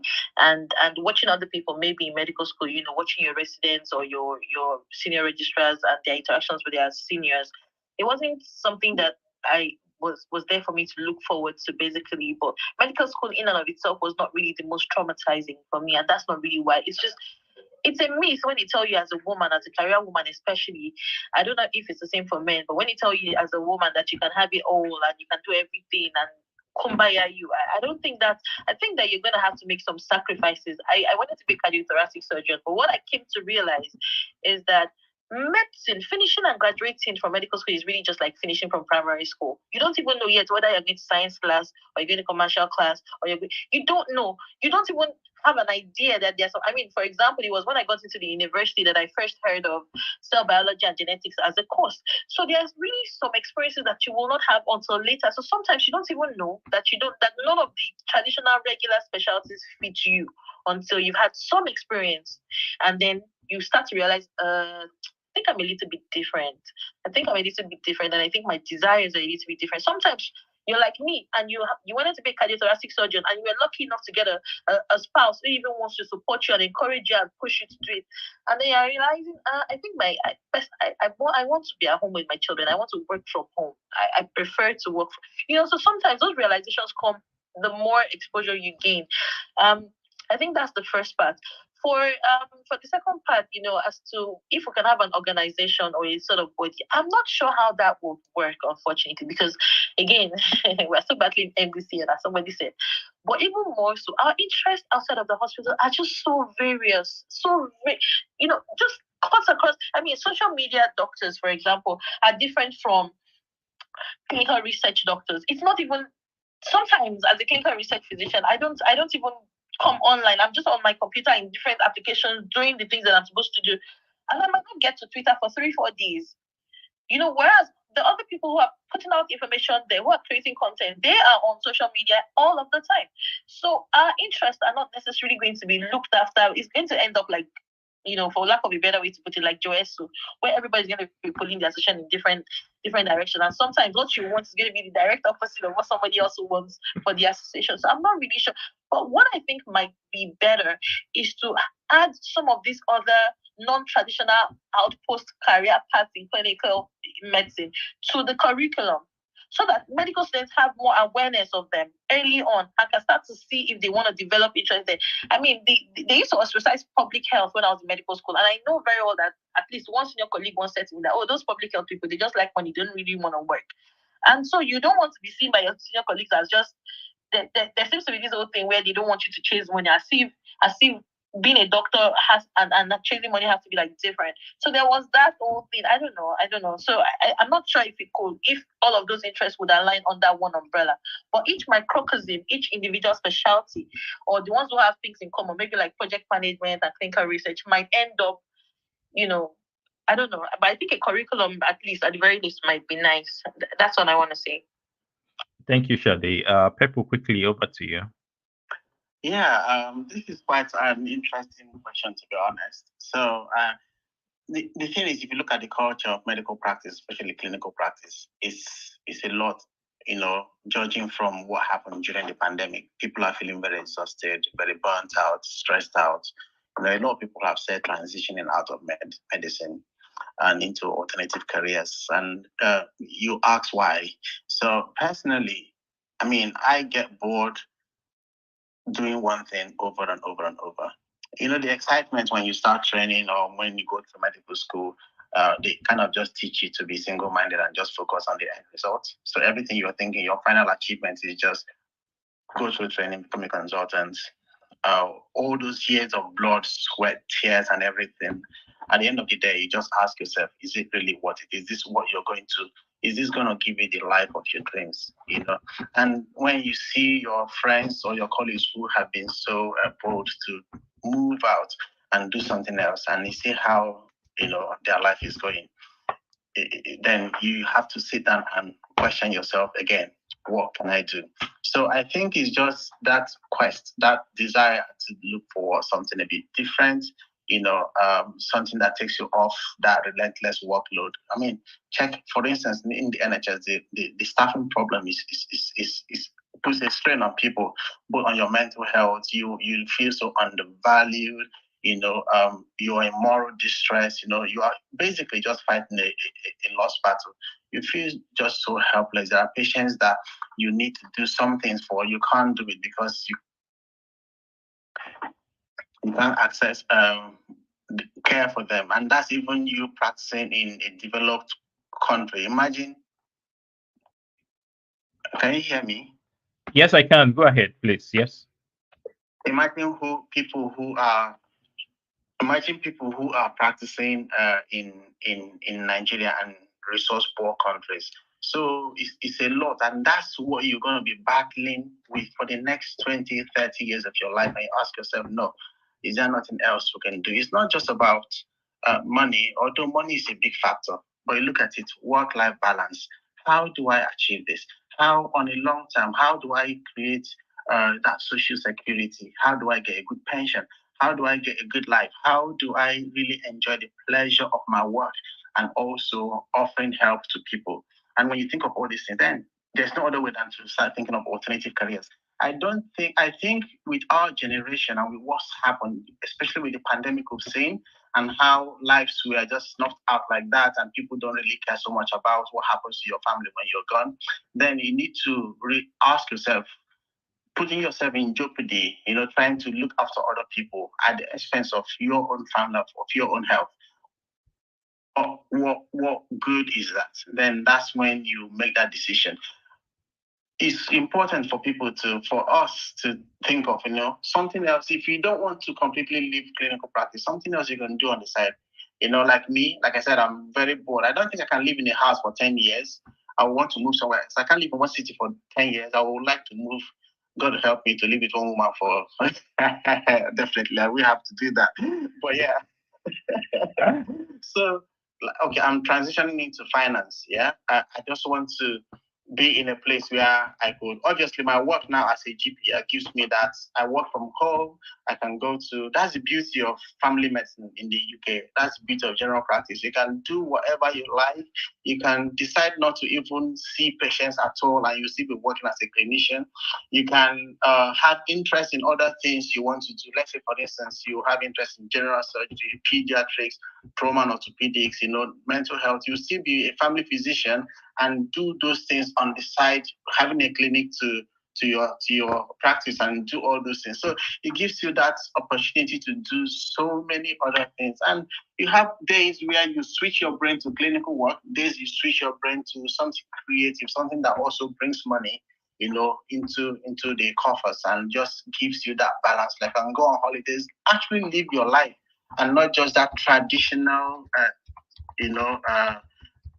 sense of being a doctor, hospital, and all of that. Ask yourself, you going through medical school, becoming a consultant and all that, how many people, even if you say your calling is medicine to touch lives, how many people will you touch in a lifespan of 30 years of practice compared to you being in the public space and actually doing things that you love, doing things that gives you pleasure apart from medicine, and how many people you will reach and a ripple effect? If you answer that question sincerely, you realize that all those unnecessary glorification of the consultant being Lord and Master of all, which is what you have been sold, you realize that it is just an infinitesimal aspect in the grand scheme of things. So yeah, that's it. I'll just end there. Thank you. Thank you so much, Pepo. Displaced doctor, I hope that has been able to, give some clarity to your questions. Yes, but on my second question, I didn't mean as per political association. I just meant some form of affiliations that will be able to create a more robust awareness about the opportunities that exist outside the white collar, like you don't have to be in the clinical setting. That was what I'm looking at. Something like this forum, something on a more regular and more organized setting, so that people know that this exists and that we'll be able to have peer mentorship with either institutions or with students directly. Because the biggest gap we had, or I'm experiencing, is finding people do what I do. I do remember that the first person I met when I wanted to vet into tech was the guy in a Red Bridge in Abuja. And when I went to his office, I was wowed. I was like, okay, so this is even possible. So I'm not the only one thinking this way. I'm not the only one with this crazy intention of leaving clinical practice to go do something else, right? And if I had not applied for an opportunity I saw online, I would never have met him. I wouldn't have ever met him. And I also came to the US and I went to the meeting and I ran into another man who also had his own startup being a doctor. And I was like, wow, so things like this exist. In fact, I used to feel very odd when they come to class and they say, what do you want to do? And I will mention something and they'll be like, I've never had this before. In fact, I hear a lot of I've never had this before more than any encouragement I'll ever think about. And I wish that someone out there is, making this obvious, talking about it, letting the world know or other medical people know that something like this exists. I appreciate the dimension she came from, which is putting the curriculum to make it possible for people to know that there can be opportunities. Maybe a course that discusses the specialties and subspecialties in medicine for people in medical school would come in handy. At least it would be a good startup point for us. And then the next other thing I wanted to say is that for people who are transitioning outside the country, like people in the UK and the US, that will be my last comment on this. Is there a possibility? Please don't mind this, please, Doctor. Okay, I'm Dr. Olembe. I finished from Abuja, so in Abuja. So the last thing I wanted to say is that for people who are transitioning to non-clinical settings outside the country, is it possible for them, are they able to do these things without taking the professional exams in this setting? Meaning that if I come to the UK, can I transition to a non-clinical role? I don't need PLAB for that, right? If I come to the US, I don't need, since we're not looking at the clinical side, is it possible to, what are the opportunities there? How do people do this? So that a lot of people will stop holding themselves back, going through the stress of PLAB. I remember, going through the stress of PLAB, doing my IELTS, signing up, getting a date, and I was like, you know what? I'm not going to UK for my father. I'm not going. I started heading to the US. So you get to see that sometimes you have to try some things. You'll be like, okay, you know what, I don't need this. So we have a clear understanding that if you're looking at external or non-clinical setting, even in these terrains, let's know exactly what we should look forward to. So that's because some people are back in Nigeria trying to get money for a lab that they will never use. That's the funniest part, or USMLE they will never practice in, so that we are sure we are much more guided. Thank you. All right, thanks, displaced Dr. Shadi. I can see your hand. Sheena, I can see your hand. I'll get to you guys. I'll probably just chip in here. I mean, well, in terms of bringing a sort of structure as to say the mentorship and all of that, I know Dr. Barry is trying to work out something. Again, it's time consuming, it's exhausting. So I think it's trying to figure out something more structured. And in terms of other, shedding light on other opportunities, I think that's really the trajectory of my YouTube channel. So I try to talk about other opportunities that lie outside the clinical space. So you might just want to check it out. I just pick one topic or one career at a time and I talk about them, qualifications and skill sets and all of that. So then in terms of transitioning, well, again, it depends on what you're looking out for. So sometimes you might need to, go for a postgraduate degree. Sometimes it might just be a certification. Most times it's really the hands-on experience. From what I've seen so far in the UK, people are more concerned about what you can do than what qualification you have, especially if you're looking at this health tech industry. I mean, if you say you are a data analyst, so yeah, show me your portfolio. What have you done? What dashboards have you built? Can you interpret them and all of that? Can you manipulate Excel, SQL, and all of that? You say you're a project manager. Okay, how many projects have you delivered within timelines, within costs or the budget of the project? So those are the things they are looking out for. So that's why most times I keep saying people should get their hands dirty, start building a portfolio because people are just concerned about can you deliver on the job? If I give you this job, can you deliver the job? That's all they are looking out for. So I'll just pause here. I'll just pass to Shadi quickly. Then Sheena. There's somebody traveler. I can't find him again. Hopefully you request for the mic again. I'll bring you up. So Shadi, over to you, please. Yeah, somebody just asked if you can work in clinical, I mean, in some of these positions without, some sort of advanced degree or something. I started in clinical research with just my MBBS, and the organizations that will hire you like that, you can start here in Nigeria. In the beginning, they might not pay you that much, but I promise within a year or two, you can pivot somewhere else and get a much better pay. But you might have to get your hands dirty at first. That being said, even abroad, I know that for the US, right? You don't need to write your what's it called now, USMLE, for you to begin a job as a CRM, a clinical research manager, a clinical trial manager, a local trial manager, or a clinical research associate. Your MBBS is enough. And I know that there are CRAs that hit upwards of $100,000 annually. So yeah, just if you can get yourself to the UK in some way, shape, or form, you can definitely get a job as a doctor in the clinical research space. It's getting more and more competitive every year because the jackpot waves have been very, very relentless. But the opportunities are still there.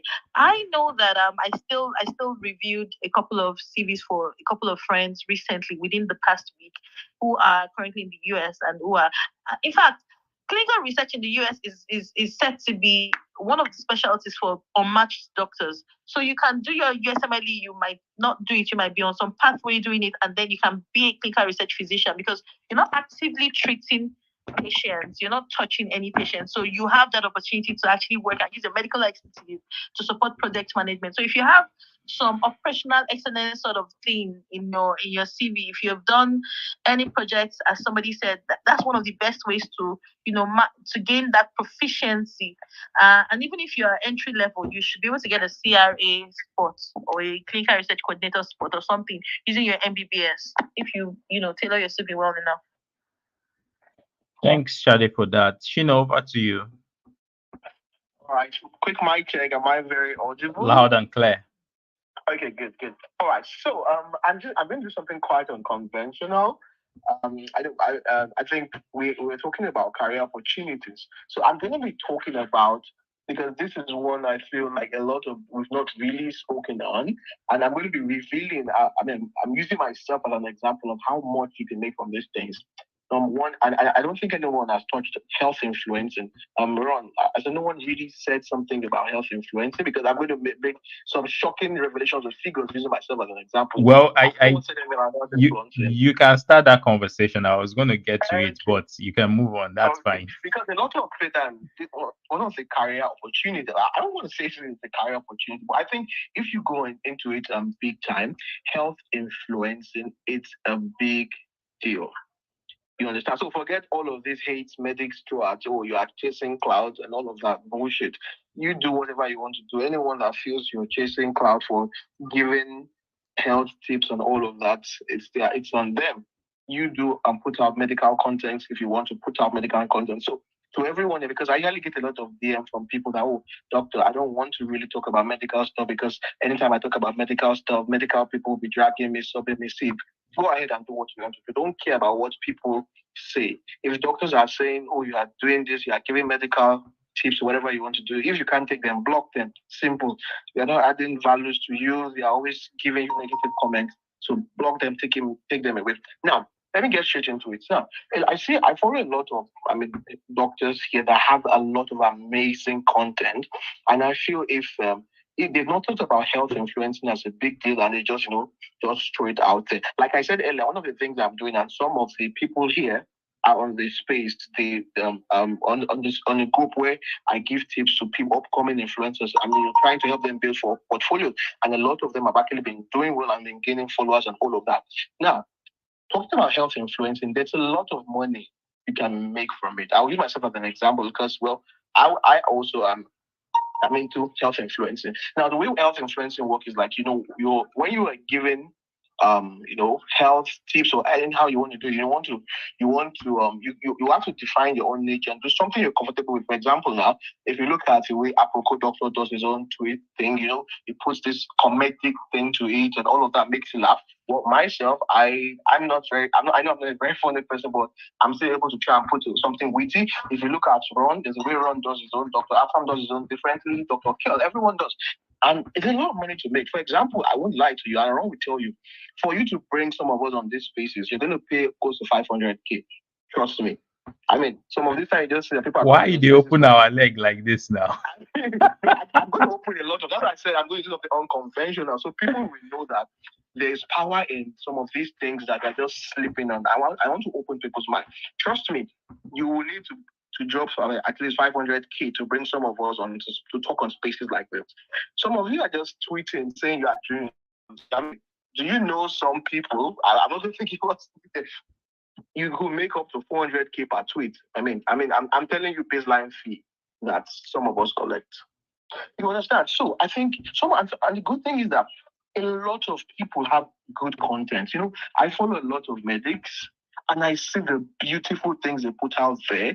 And I just wish, okay, this person can think about health influencing. Now, health influencing has to do with all this your content, because one thing is, apart from, now that Twitter has even introduced the whole payout thing, brands would pay for you. Trust me. Brands will want to work with you.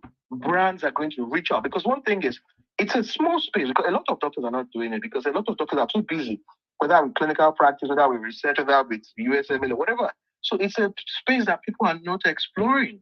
And there's a depth, I think. And just let me say again is, I like what one of the speakers said is understand yourself. You understand? It gets me when some people feel they are non-entities because they're in Nigeria. No. Snap out of that mentality. If you believe you are a non-entity because you are in Nigeria, you will go out into UK and US and still be a non-entity. Trust me. You need to snap out of that. I'm not saying people should not transition. Go to UK, go to US.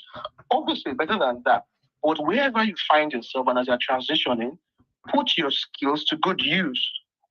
For example, in Nigeria now, there's a dearth of information. I don't know whatever niche you decide you want to create something around that.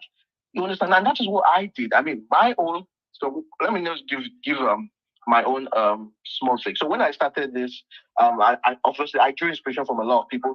I drew inspiration from the likes of Dr. Afam, Dr. Ron, Aproko Doctor, from Dr. Kyo. These people inspired me because I actually became very active on social media around like 2021. And so I started doing this whole medical thing, and the biggest set of drawbacks and enemies I had medics. I mean, people were coming on me. Oh, this Dr. Gino guy is a cloud chaser.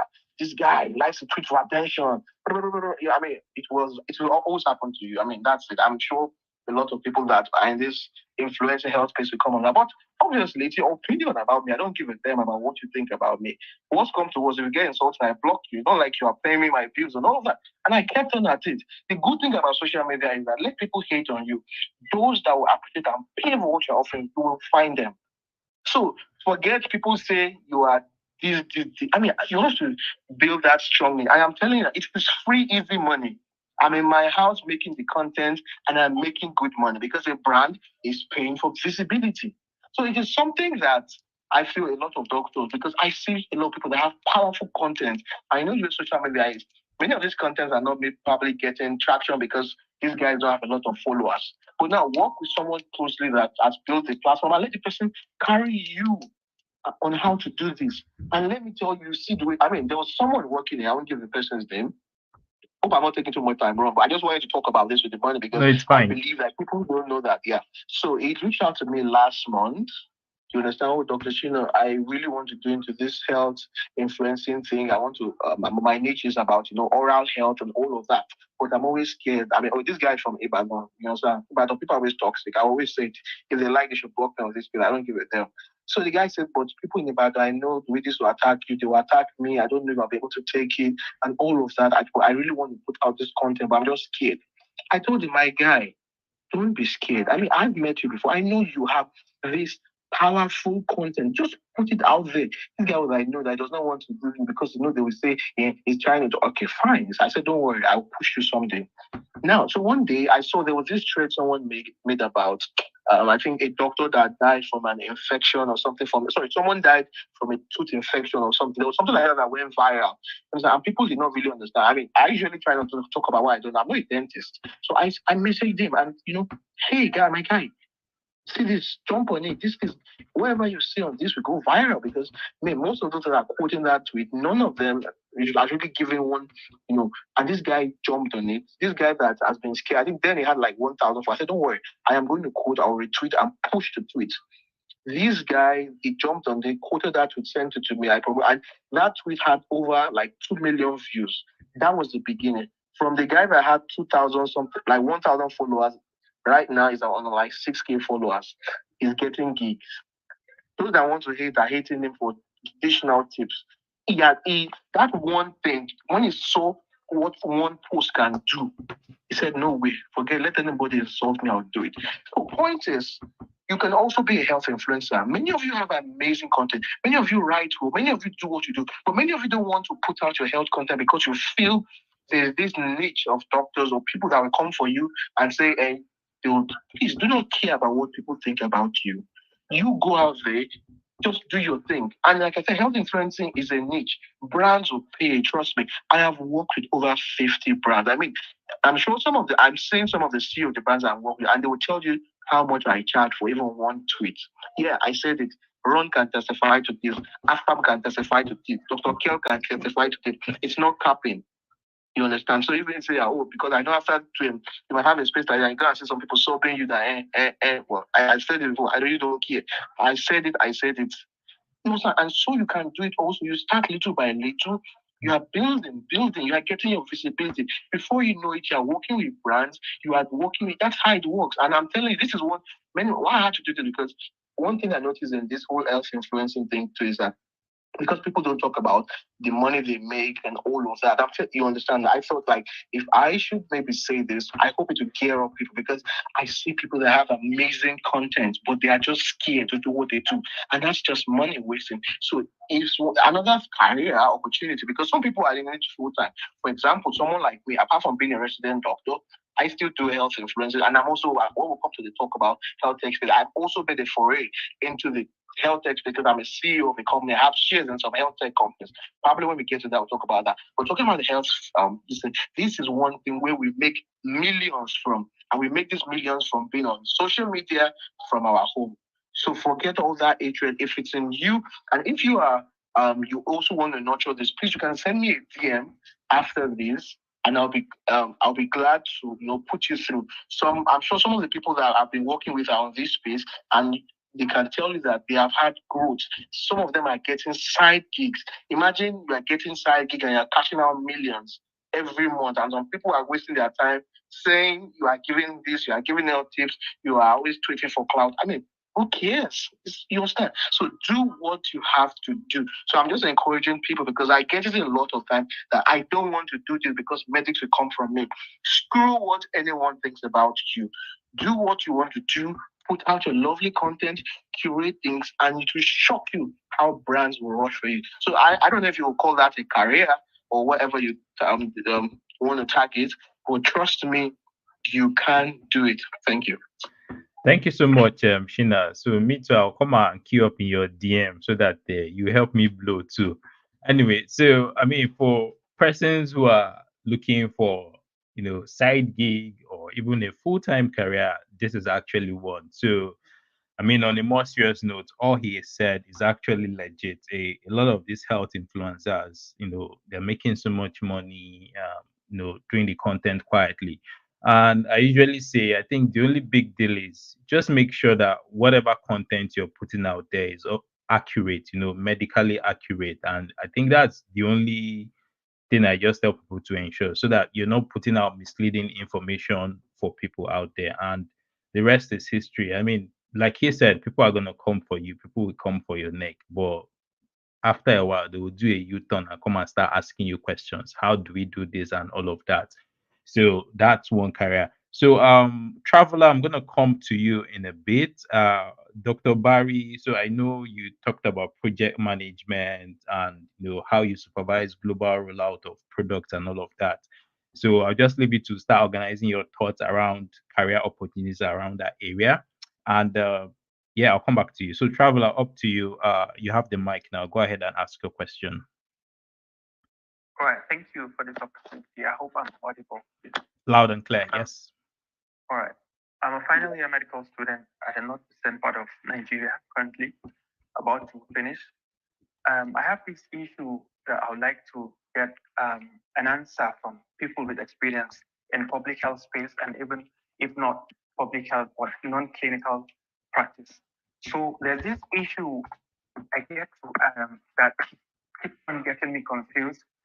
Since from medical school, from the first few months of my clinical rotation in the clinicals, I just decided that no, the clinical practice isn't for me. So, and I have this passion for public health. So, but even from medical school before finishing, I get like silly comments from classmates, from seniors, and from people in the community that once someone asks you, what's your specialty? What do you want to specialize in? And you tell this person, no, I want to specialize in public health and all. So I get comments like, wow, you just want to get rich? No, you just don't want to practice. You don't want to help people. You don't want to.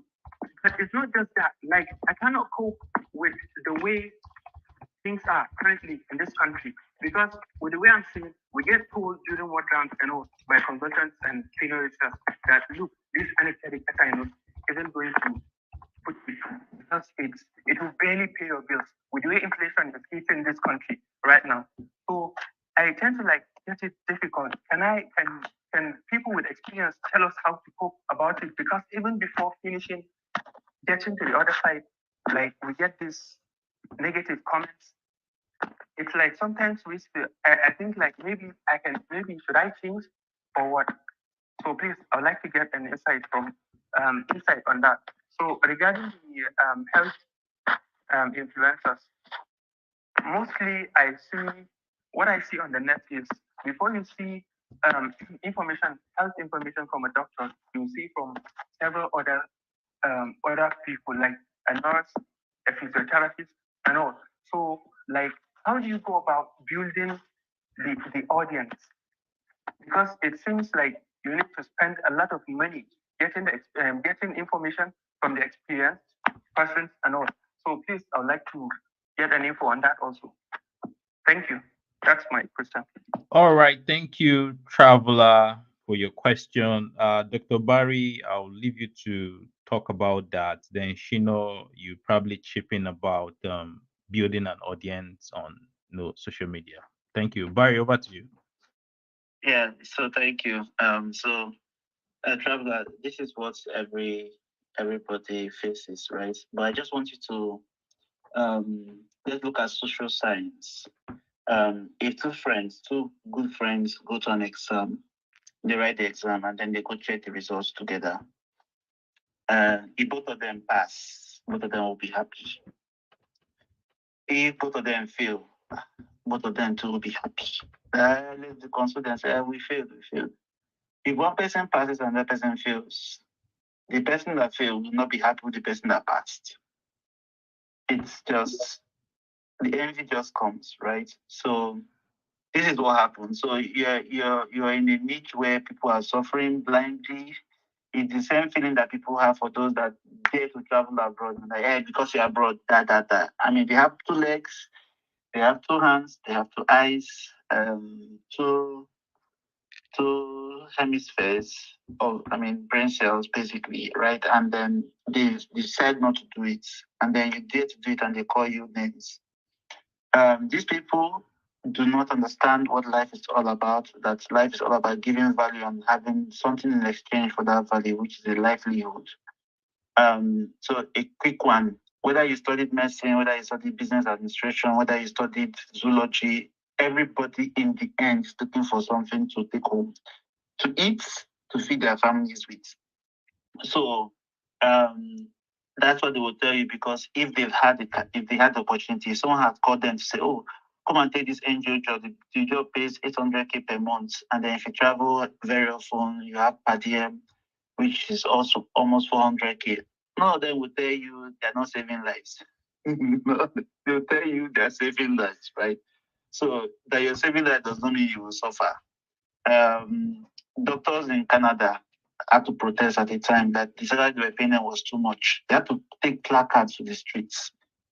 Sorry, government people are paying us too much money, right? But they're doing what they're saving lives.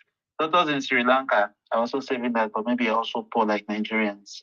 So that's reality. So it's up to you. Unfortunately, there are so many classmates of ours who are not doing well, and sometimes you have to also find somehow to support them one way or the other. But all of you graduate, and perhaps you even scored better in school than you did, right? So a quick one: do not listen to naysayers. People that are in the same set who always want to defend their ideology, defend their mindset, defend everything that they do for themselves, and call you all sorts of names. People were also asking, why would you spend 6 years in a pattern and say you don't want to practice? Is it your 6 years? I mean, it's mean that spend the 6 years. Perhaps I even suffered more than you did, right? With all the receipts and so on. But it's my 6 years, and that's what I choose to do with it. So they do that because they don't know, right? So unfortunately, again, when, let's say 20, 30 years ago, when someone was graduating as a medical doctor in Nigeria, one job was waiting for you somewhere. There's a job waiting for you. You finish, they give you a car. But now, I heard of a family that when the doctor say you wanted to marry, they say, who do you want to marry? You want to marry a doctor? You say, no, we're not marrying one. They are poor. Nigerian doctors are poor. They just say, no, they're not allowing you to go into that suffering, right? So now again, the masters is not even enough for someone. People have PhD, people have double masters. So gone are the days where you just have a degree and you think that's enough for you to survive. So it's not. So for you to survive, how do you survive? First of all, you have to be, I use that word, street smart. Look at what other people are doing out there. Look at things that people are not looking into. In Nigeria, they are not up to 20 aviation physicians in the whole of Nigeria, right? So we have so many airlines, but these guys are the ones that treat pilots, air hostesses, all of those. They certify them to fly. Everyone that's in the airspace. There are only, last month I checked, about just 4 universities worldwide which covers aviation medicine as masters. And of course, MBBS is a criteria, right? These are niche areas. If I was going to study medicine or do anything clinical, I just had a list of 5 clear areas just going to and be making bloody money, still using the same stethoscope, right? So you need to look at a niche that is not even so crowded. Or if you're going to a niche that is crowded, fine, find your way, try to fit in, try to make sure that you're the best at it. The NGO space, if I have time to talk about, is even becoming so scarce and so crowded. because everybody now knows that money there for NGO, money there for NGO, right? So, and then it's a cult. Honestly, NGO space is a cult. That's to be very clear with you. You need to know someone to get in. You need to find a way. It's not like it's not 100%. You can find a way, Sha. But for anyone that has a prior NGO experience, will always beat you in getting some of the jobs. That's clear. So you need to start by volunteering. And then the now that volunteering is also another pathway. So they're making it difficult for people to volunteer. You're in the north, it might be easier for you to volunteer in the north, so in Borno and so on. There are lots of opportunities there, right, for you to volunteer. So in a nutshell, you can do anything. Don't listen to naysayers. Look at your life. Look at how you want to live your life, because in the end, people would always say what they want to say. People come up to me. I've seen consultants living full consultancy roles and CND roles and going to the UK to start life all over again. It's difficult for them, right? If they had known this way earlier, it wouldn't have been this difficult. And let me be clear, Nigeria will be worse.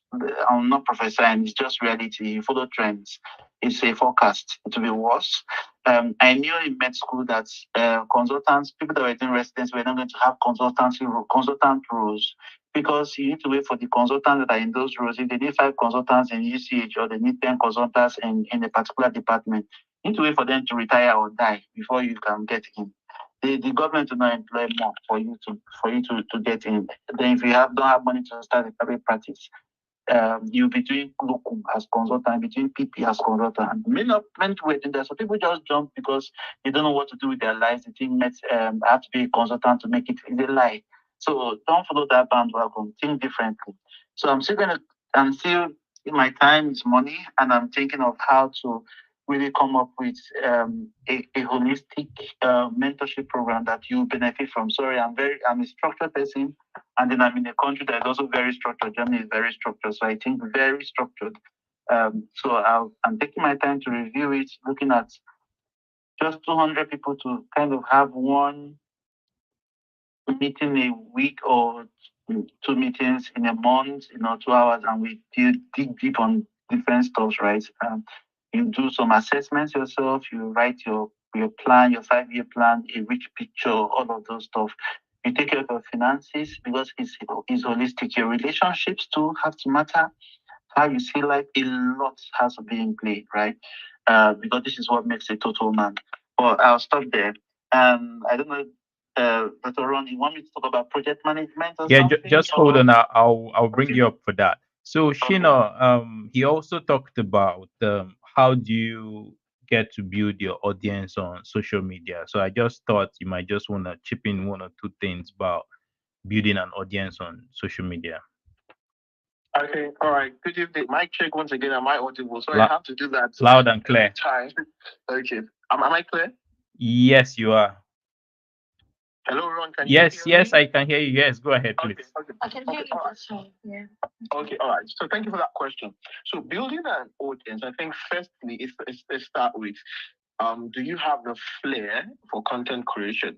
Because an audience will only want to engage and listen or subscribe to someone who has value to give. So that's the first thing you have to ask yourself. You understand? Now, if your answer to that is yes, kudos.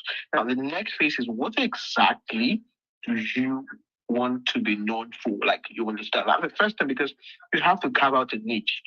Now, I usually tell people, like, if you want to if you want to build an audience, you must be known for one thing, because this is the way the brain functions. For everything you see, the brain attaches something to something. I'll give an example. For example, now, okay, let me use, for example, some people. I'll use some of doctors in this health space, and I'll use some people, from popular people on Twitter. I'll just explore. For example, if you come across Tunde Onokoya, 70% of times it's something he's talking about is either charity or chess. Yes or no? Yes. If you come across Ekiti Pekin, I'm on Twitter, we all know these people. 70 to 80% of times, most of what you'll find is sports betting. If you come across the handle Aproko Doctor, 70 to 80% of time, I'm not saying these people don't talk about other niches, 70 to 80% of time, it's something health. So drink water, Don't use this and make our health related. That is it. You must carve out a niche.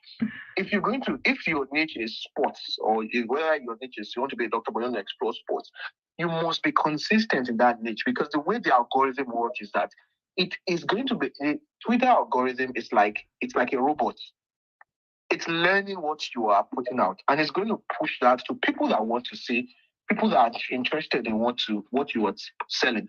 So, for example, if today you spend 70 tweets on football, tomorrow 30 tweets on betting, next tomorrow 51 tweets on politics, next 3 days time, you understand? It will be so difficult for the algorithm to actually, but deep inside you, say your nature is you want to do health. Then maybe 1 week time you tweet something about health. The algorithm would have problems pushing out your content. So you will notice that the day you actually push out the health content, you will probably not get the engagements, because you don't have that niche that people can put you in one thing. So for example, is you have to be able to have one name. I'm not saying explore that thing. I myself, I band, I do all that things. But 70 to 80% of time, if that so-called handle called Data Dr. Shino pops on your timeline, this guy is most likely talking something health or medical. Simple. And that is the way the algorithm works. And that is, you need to study, you have to understand the algorithm. That's one. Then and that also covers consistency. So with that, you're consistent with whatever you want to create. Then two is you also have to try to have a great mastery of whatever you're putting out. Now, the thing is and it's very easy, Google search or whatever, because if you're putting out a lot of content, Twitter and app, a lot of people are highly cerebral.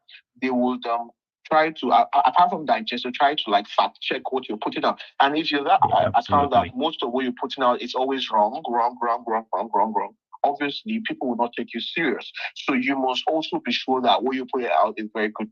Then three, I actually say is that work with people that have already built an audience in the niche. For example, I'll use health because I'm sure I don't know who asked the question because my network was, I don't know what was that like. I was not really hearing well. But if it's a health niche, for example, it will be good to also follow people that have built stuff in that niche, because if those people repost, reshare, or retweet your stuff or quote, your brand will be getting visibility. So it's very, very important. You understand? It is very, very, very important, because those people already have an audience that know that this is what we like from this person.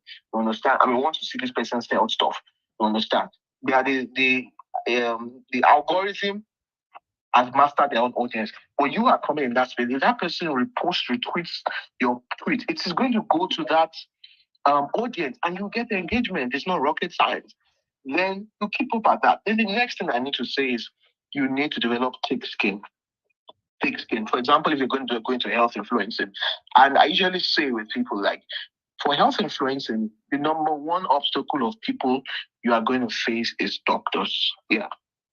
Doctors will come for you. A lot of doctors believe, why are you I'm practicing medicine. Why are you talking medicine on social media? You see all those comments. You must not allow it to get to you. Now, fact check. There are a lot of doctors here that I used to be on good terms with them when I joined Twitter, but I don't even interact with their tweets again, because these people don't do constructive criticism. They will be following you. They will never share your stuff. But once is a tweet that is controversial, you'll see them hovering like vultures around your quotes. You understand? You're going to get a lot of that. So you need to understand that you need to develop thick skin. You don't have to allow. I love people that love constructive criticism. Nobody is perfect. Even in this, you could make a mistake. You understand? Oh, message the person privately. Oh, this, you know. Or even if you're going to comment openly. Oh, okay. There's a way, but you see some people, you just see them quote in a very condescending manner. Well, for me, I use my block button because I really don't have time to. You understand? And some people, I might just say, let me just keep following them because I've known them from. You understand? But I'm this kind of person, and I think it's one thing you should do is match the energies people give you, because there are some people that would always give you that to share, repost, comment. You understand? And these are things that would help you build your audience in this space of health influencing. But there are some people that they will never, ever share whatever you are putting out there, but they are always just going to be there to do destructive criticism. Two ways to go about that. Either you follow such people or block them. It's simple. You don't really You understand? But it's always good. Constructive criticism is very good. You understand? And whether you like it or not, I mean, everybody, you will see that it's the same principle that everybody uses. And with time, gradually, you will just one day to happen that there will just be one post that will just go viral, and that's the beginning of building your audience. And people will be liking you before you know it. For example, a lot of time people will come up with how come almost everything you tweet goes viral? I mean, most of them is like people would be tagging me to those people that Dr. Shino, what do you have to say about this? You understand? And I just drop my two. And because I've already built that audience, the audience will help you push it. So that is what you can do, but it's consistency. Like I said, I got active on Twitter around the ending of 2020. So I've just been on Twitter for 3 years.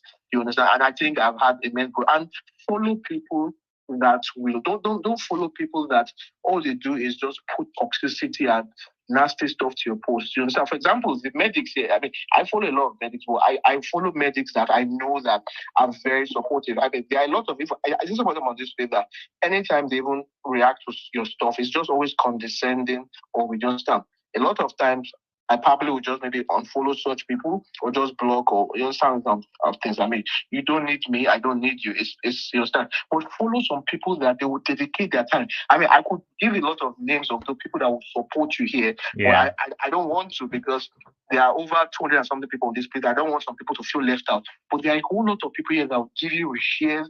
They will say, hey, guys, please follow this account. That is the way you build your audience. Gravitate those people that will give you positive energy to build and push. And like I said, consistency, you will get to the point that your brand, your tweet, your contents to be heavily monetized. Because usually brands are out there looking for people to work with. And all these things I think brands are not seeing. Trust me, they are seeing. Before you know it, just get a DM. Please, we saw you like to tweet a lot about cleaning the air. Well, we have this. We would like you to give us positions. And they'll be like, we're offering you this. It happens. And I'm sure. I hope Dr. Keltu will also. I'm sure she's coming in next fall. She will give you. She will tell you about all of this. So it's not about apart from giving the fact. There's a lot of money. Some of us charge millions for campaigns for months. I'm telling you, it's the truth. So why would one person's opinion who feels they can be destructive then count? When I'm not saying I'm perfect, but even if you want to correct someone, you can correct in love. You understand? Correct the person in love, and you understand. You all grow together. So there's no point trying to say, "Oh, why are you doctors on the timeline?" I mean, all the stuff you see. You say, "I'm always seeing some doctors on the timeline commenting." Is it your people that are commenting? If you have a problems with them, unfollow them. Let those that want to comment on that doctors on timeline comment. If it's your headache, unfollow them. Simple. It's a big space. Do what you want to do and let people do what they have to do. And like I said, you will face this. So get ready for it. If you want to go on this health and transformation journey, it's something you cannot run away from. Dr. Kel will come here. She will also tell you her experience. It will come. You're going to face feminists. All those things will come. But you need to develop a thick skin. And don't forget what I said. Be open to constructive criticism and make sure you partner, follow people that will give you positive energy. Trust me, you will need it because people are going to be condescending and come for you. That why are you giving health this? Why are you talking medical? Are you the only one? You're always chasing clouds. You're always doing. Come on, all of those bullshit doesn't put money in anyone's pocket. You do what you want to do your facts and all of that. And trust me, I will be glad to work with you if you are on this space and you also want to explode. I've done stuff with in growing brands with Dr. Ron, Dr. Afam, we also have a group and all of that. So I'll be glad to also, push it to people. We usually have like meetings where we explore strategies and stuff to grow audience, and people will tell you be fruitful. So you can always send me a DM. My DMs are open. All right, thank you very much. Thank you so much, Shina. That was quite insightful. Dr. Kell, I'm still going to come for you. Traveler, I hope that has been able to clear some of the concerns you have. So, Nyeka, quickly, 1 minute, just you have the floor. Hi, good evening. I don't know if you can hear me clearly. Loud and clear. Okay, so thank you. So I just wanted to chip in about the guy that asked the question about public health and what people ask you, what do you do? Is public health even a thing? Why? See, one thing I'm going to tell you is people underestimate public health. They try to think it's something you do when the clinical part is not working. No, that's not true. For people like us that went to public health, we've actually liked public health right from med school, even though we didn't have a lot of mentors. So the thing about it is that when you're in medical school, you're not surrounded by people who actually call public health special, because you don't get to see them a lot in medical school. You see them working in health financing, health policy, health system strengthening. I've worked a lot in health system strengthening and health policy. And I can tell you, one of the ways you can wield influence is in the health policy. So you can come to a table, they're discussing health policy, discussing people's salaries or how they're going to make pay, and you realize you're just out of 10 people, there are just two doctors there talking about what is going to affect people's lives. And that's what people do not know about public health. There is so much in public health, there's so much to do. People think it's just about working. There are so many aspects to public health. So one of the things I'll tell you, I'll just advise for the young man that asked that is, first of all, close your ears. It's nobody's business where you're heading to. You want to get into public health, it's fine. Sometimes you don't even know where you want to get in. So you may just want to have a feel and then you get it. For some of us, we were opportune to have worked in an organization that it was just a chance thing, and we got caught up with the vibes and we loved it, and we said, you know what, this fits my personality, this pays me the money, this gives me time, and it allows me to express myself, and I'm earning big good money doing it. And then we went in. So when you talk about these things, and don't be mistaken, in public health, you do a lot of reading, you do a lot of research, you do a lot of writing, you do a lot of talking. So it's not just about people thinking it's for lazy people. I can tell you the amount of data you have to analyze, the amount of papers you have to read in a day, and the information you have in the morning in public health can get expired by evening. That's the beautiful. It's always evolving. So it's an exciting field. Maybe one of the days we are going to discuss public health. I don't mind coming to chip in, but there is so much to do, and there is always everything for everybody. There is public health for obstetrics and gynecology. There's radiology. There's public health for radiology. Everything is still tied to public health. So I'm going to stop here. If there's any other thing to chip in, I'll talk about it. But don't be discouraged. Come in, have a feel. If it's something you want to do, you continue. If it's not something you want to do, you can move ahead. Thank you. All right, thank you so much, Onyeka. I mean, you're quite right. I mean, there's no aspect of medicine that is easier than anyone. All of them, they have their challenges, they have their issues, and all of that. So most times it beats my imagination when people think maybe their own specialty is better than others, and they keep looking down on others as if they didn't go to school. Anyway, that's conversation for another day. I think yes, Barry, we probably have to do well, when we get back, we'll still talk about this. We'll still have to do more spaces on all of these issues to bring them to bear. So, Dr. Kerr, I'll come to you in a bit. Where I mean, you work in the health influencing space. You also work in the digital transformation space. You're a digital nomad now. You're always moving around from Kenya to Rwanda to wherever. So you also I want you to give us some insight as to the opportunities that lie in that space. Immediately after Dr. Barry speaks around project management. So, if you're just joining us, we are talking about surviving medical school and career opportunities for healthcare professionals, especially those who are looking for something to do outside the clinics. And please share this post or link with other people who you think might benefit from this. And yeah, Barry, over to you. Project management and the opportunities that lie within project management. So PM project management is actually, I call it the jack of all trades, basically. So a project manager is responsible for successful implementation of a project. It can be anything. But for us, I think it's going to be more for the health, because that's your background, right? So you know more, you fit more in the health system, right? And so for a project manager, a lot of skill sets needs to be in place.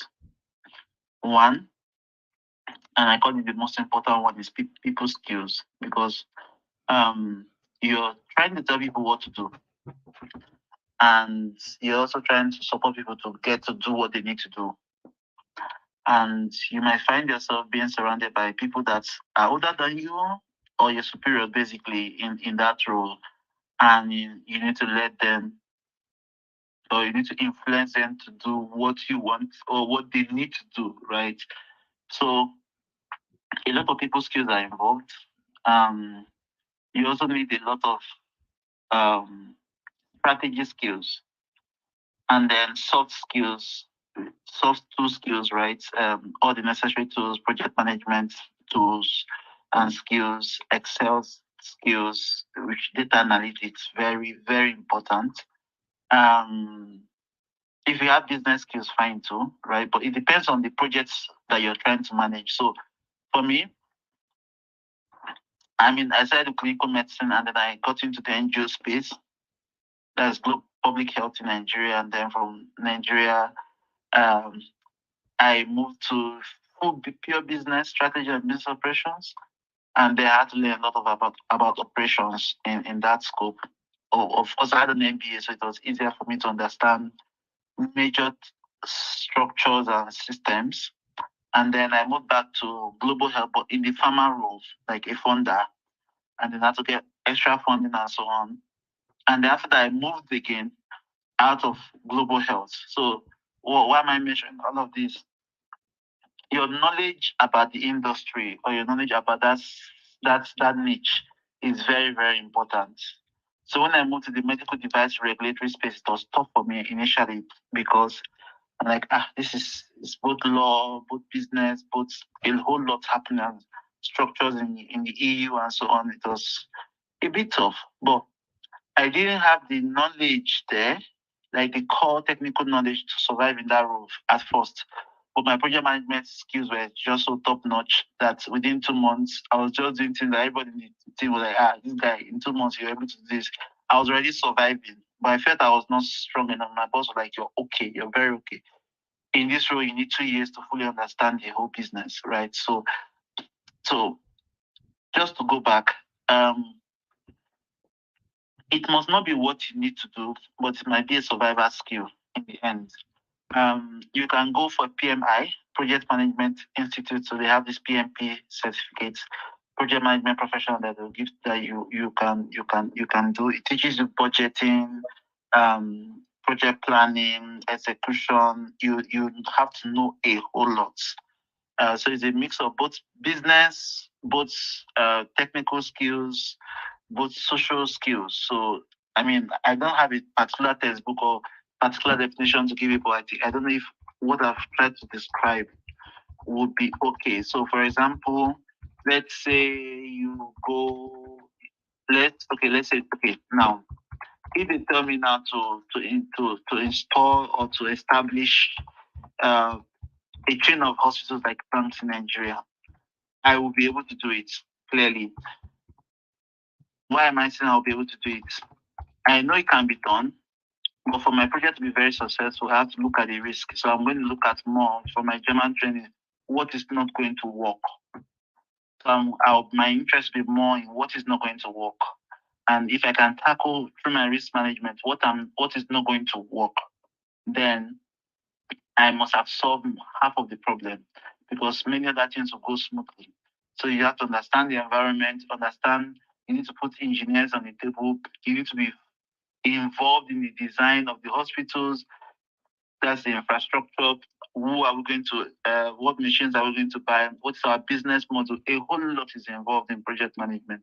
So, but I think for a good start, there are short courses on project management that one can do. Some are free. A PMP might be good. I don't have a PMP. I don't think I need a PMP because I've had donkey years in this whole thing.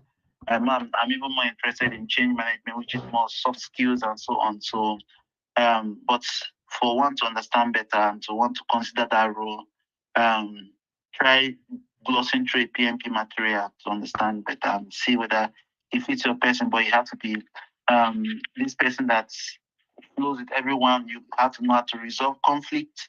You have to know how to avoid conflicts a whole lot. Your person, right? And I mean, for most of my roles too, I've always managed my superiors. I've always been in roles where I'm managing my managers or the heads of the organization. I know how to deal with them. I know how to also push them to do what they need to do too, right? So yeah, I don't know if that answers it, Ron. Yes, thank you. I think that quite answers it. If anybody's got any questions, please request for the mic or send me a DM, and I'll gladly bring you up to ask your question.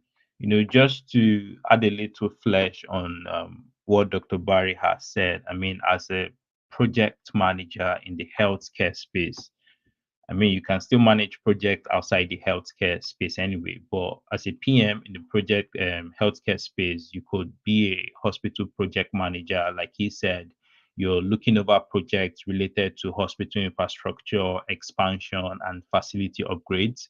You could look at healthcare IT project management, where you're looking at implementation of health information systems like EHRs, EMRs, devices, and all of that. You could be a clinical project manager where you're leading clinical trials, leading research studies, healthcare interventions. I'll still bring Shade to talk about a bit of this. Then making sure you comply to protocols and regulations. You could be a quality improvement manager where you're looking at improving healthcare quality and patient safety by leading all these initiatives and process optimization project. I think last month Tolu organized a class, a whole month class where we talked about quality improvement because that's where he operates in, and it was quite helpful. You could become a health operations manager where you are looking at the day-to-day operation of facilities, clinic departments, and all of that. Or you could be overseeing projects at population health level where you want to improve the health of specific populations or communities. These guys most times focus on preventive care and healthcare promotion. Then, if you're in the core IT space, you're looking at things around health tech product manager, digital health project manager, health tech startup project manager, health tech consultant, data project manager, telehealth program manager. So there is a lot you can do in the health care space by just having project management experience. So I just thought I should highlight some of those opportunities for people with project management skills. Where is Dr. Kerr? I think Twitter has kicked that out again. So, Shade, I know you're in the clinical research space. So, quickly, could you just run us through the opportunities that lie in that space and how much you're making? I know money is a good motivating factor for a lot of people. Yeah. How much I'm making when it's from around my house? Okay, so I'll just start with this. I can say there are so many opportunities available in clinical research globally, and I can say there are so many, opportunities as well in Nigeria, but there are some peculiarities that make it it's quite a bit of a weird landscape, but it's really very interesting. So first off, let me say that the opportunities that are available in Nigeria are principally suboptimal to global standards. When it comes to opportunities, the sheer number of opportunities that are available, the pay that is available, the treatment that you receive from the companies, the kind of contracts that they offer you, the terms within those contracts, those are all things that you should be very, very wary of because clinical research is a very contract-based part of medicine. And as doctors, we're not usually very aware of what we're signing because we usually think we're Jack and all that. But having been, in that space for a while now, I'll just start with that so that everybody holds on to that. When it comes to clinical research again in Nigeria, the spaces aren't very many because the opportunity has been the opportunities are very few because the industry is very young here. Pharmaceutical medicine globally is still very young. And then even in Nigeria, it's even younger than typical because how do I put this? Drug development and all of those things weren't really focused or inclusive for Africans before. They weren't really focusing on Africa. The pharmaceutical industry is not an altruistic industry. They're not in it to help people just for the sake of helping people. They need to make money and help people. And a lot of, when you think about the fact that one investigational product, a new drug, takes about 12 years to go from conception or preclinical phase to a phase 4 trial, it's a very expensive process. It costs millions in dollars. And so they tend to want to go where either they can make a lot of money or where people can pay for the medications. And a lot of drugs that come to Africa are usually very discounted, or they're hoping to make the money from volume, so they're looking at things like hematology and sickle cell disease and the likes. So it's kind of challenging to find those opportunities. But if you're looking at some, so I'm going to divide the opportunities into the ones that are for core clinical trials and then the ones that are pharmaceutical industry generally. As a doctor, you can work along either side. Historically, a lot of pharmacists have been medical science liaisons and medical sales reps and all of those things, and medical writers, because doctors were usually like in the hospital. But increasingly, more and more of us are ending up in medical affairs, and medical affairs is now broader, and has taken over some of the spaces as well, to include medical science liaisons and clinical medical advisors like myself. So the opportunities are not very many, unfortunately. I'll keep saying that. I know that some of the big ones like Icon, PDC, Worldwide, and the rest of them are now playing in Nigeria. And unfortunately, with the whole don't hire Nigerian doctors are not even enough for Nigeria, where, which I'm sure that a lot of the people who are doing PLAB and the likes are very aware of, you can't really find offers so easily unless your experience is, significant and the company wants to come and do some things in Nigeria. That's why the opportunities aren't very many. But every year, more and more CROs are opening up, and those are clinical research organizations, and they need capacity. And so we've been training a couple of people, and I've been working on that for, let's say, about 18 months now, where I've been, I'm glad that I've been able to help some people create capacity and find placements as well. But the opportunities, we still need a lot more, organizations to come down here to Nigeria and create those jobs. But the roles are increasingly there. Some of the courses that you could do, which, truth be told, I haven't even done any of them, just because I was privileged to get an opportunity, earlier when capacity was still very, very few. And then I've been able to use that experience and leverage that to get to the next couple of levels in my career. And I'm very, very happy with that. But one of the courses that I could do is the BCMAS, Board Certified Medical Affairs Specialist. I don't think they are. So I checked on LinkedIn about a month ago, and there are only 3 people in Nigeria who have that. One of the 3 of them is this guy Chibike, and he's got we got to talking, and he was able to write to them to request sponsorship when he was in NYSC. And so he was lucky enough, he got a first job with Johnson & Johnson, which is the pharmaceutical, Janssen is the pharmaceutical arm of Johnson & Johnson. I was able to get a job with them, and I know that they were paying really well. And then I work currently, I started out with Exin Research, and then I work currently with, PDC CRO and, seconded to Icon, which was a very good gig. I don't get paid in Naira, so that's one thing that has been advantageous as well. So as the economy has been going down, as the economy and the dollar has been the way it is, I'm not complaining personally. And that has been a good buffer for me, to keep me comparatively within the same bracket as my colleagues who are working abroad. And so that's a very good thing that you can have to look forward to within the clinical research industry. There's a lot of there's a lot of companies that will pay you in the currency of where they are domiciled. Some of the jobs that you can look out for are clinical research associates, if you really just want a leg in. But as a doctor, you don't typically have to go as a CRA, because CRAs are typically life science graduates, anatomy and the likes. But as a doctor, you can go as a clinical project specialist. You can start out as a clinical medical advisor. You can start out, like I did, as a medical monitor, or a medical monitoring associate. Anything along that line is great for a beginning. You can start out with medical communications and medical writing. If you want to go down the line of medical writing, or really just even any of these things, start to read and start to write about it. Leverage LinkedIn heavily. We're very heavy on LinkedIn. Every job I've had, I've been recruited off of LinkedIn. We're very heavy on LinkedIn. So in LinkedIn, if you go to my profile, and I think there's a link in my what's it called now? On my profile here on X, you'd find a link to my LinkedIn. And then if you were to follow that, you'd find a link to my newsletter, The Medical Affairs Specialist. So I authored that newsletter and I started to write that.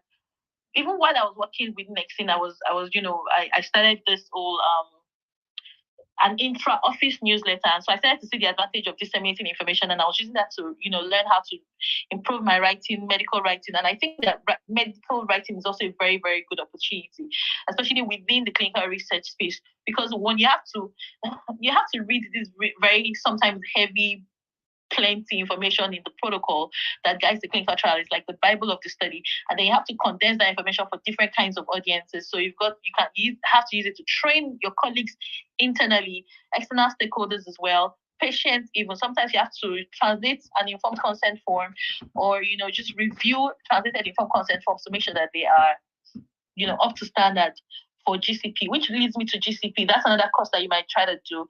There's a free GCP NIDA course, a NIDA course, and I've posted that a couple of times. I'll put that up again when I finish speaking. And that's one thing that I know that anybody who wants to work within the clinical research or research generally space should have a GCP certificate, and it's valid for 3 years.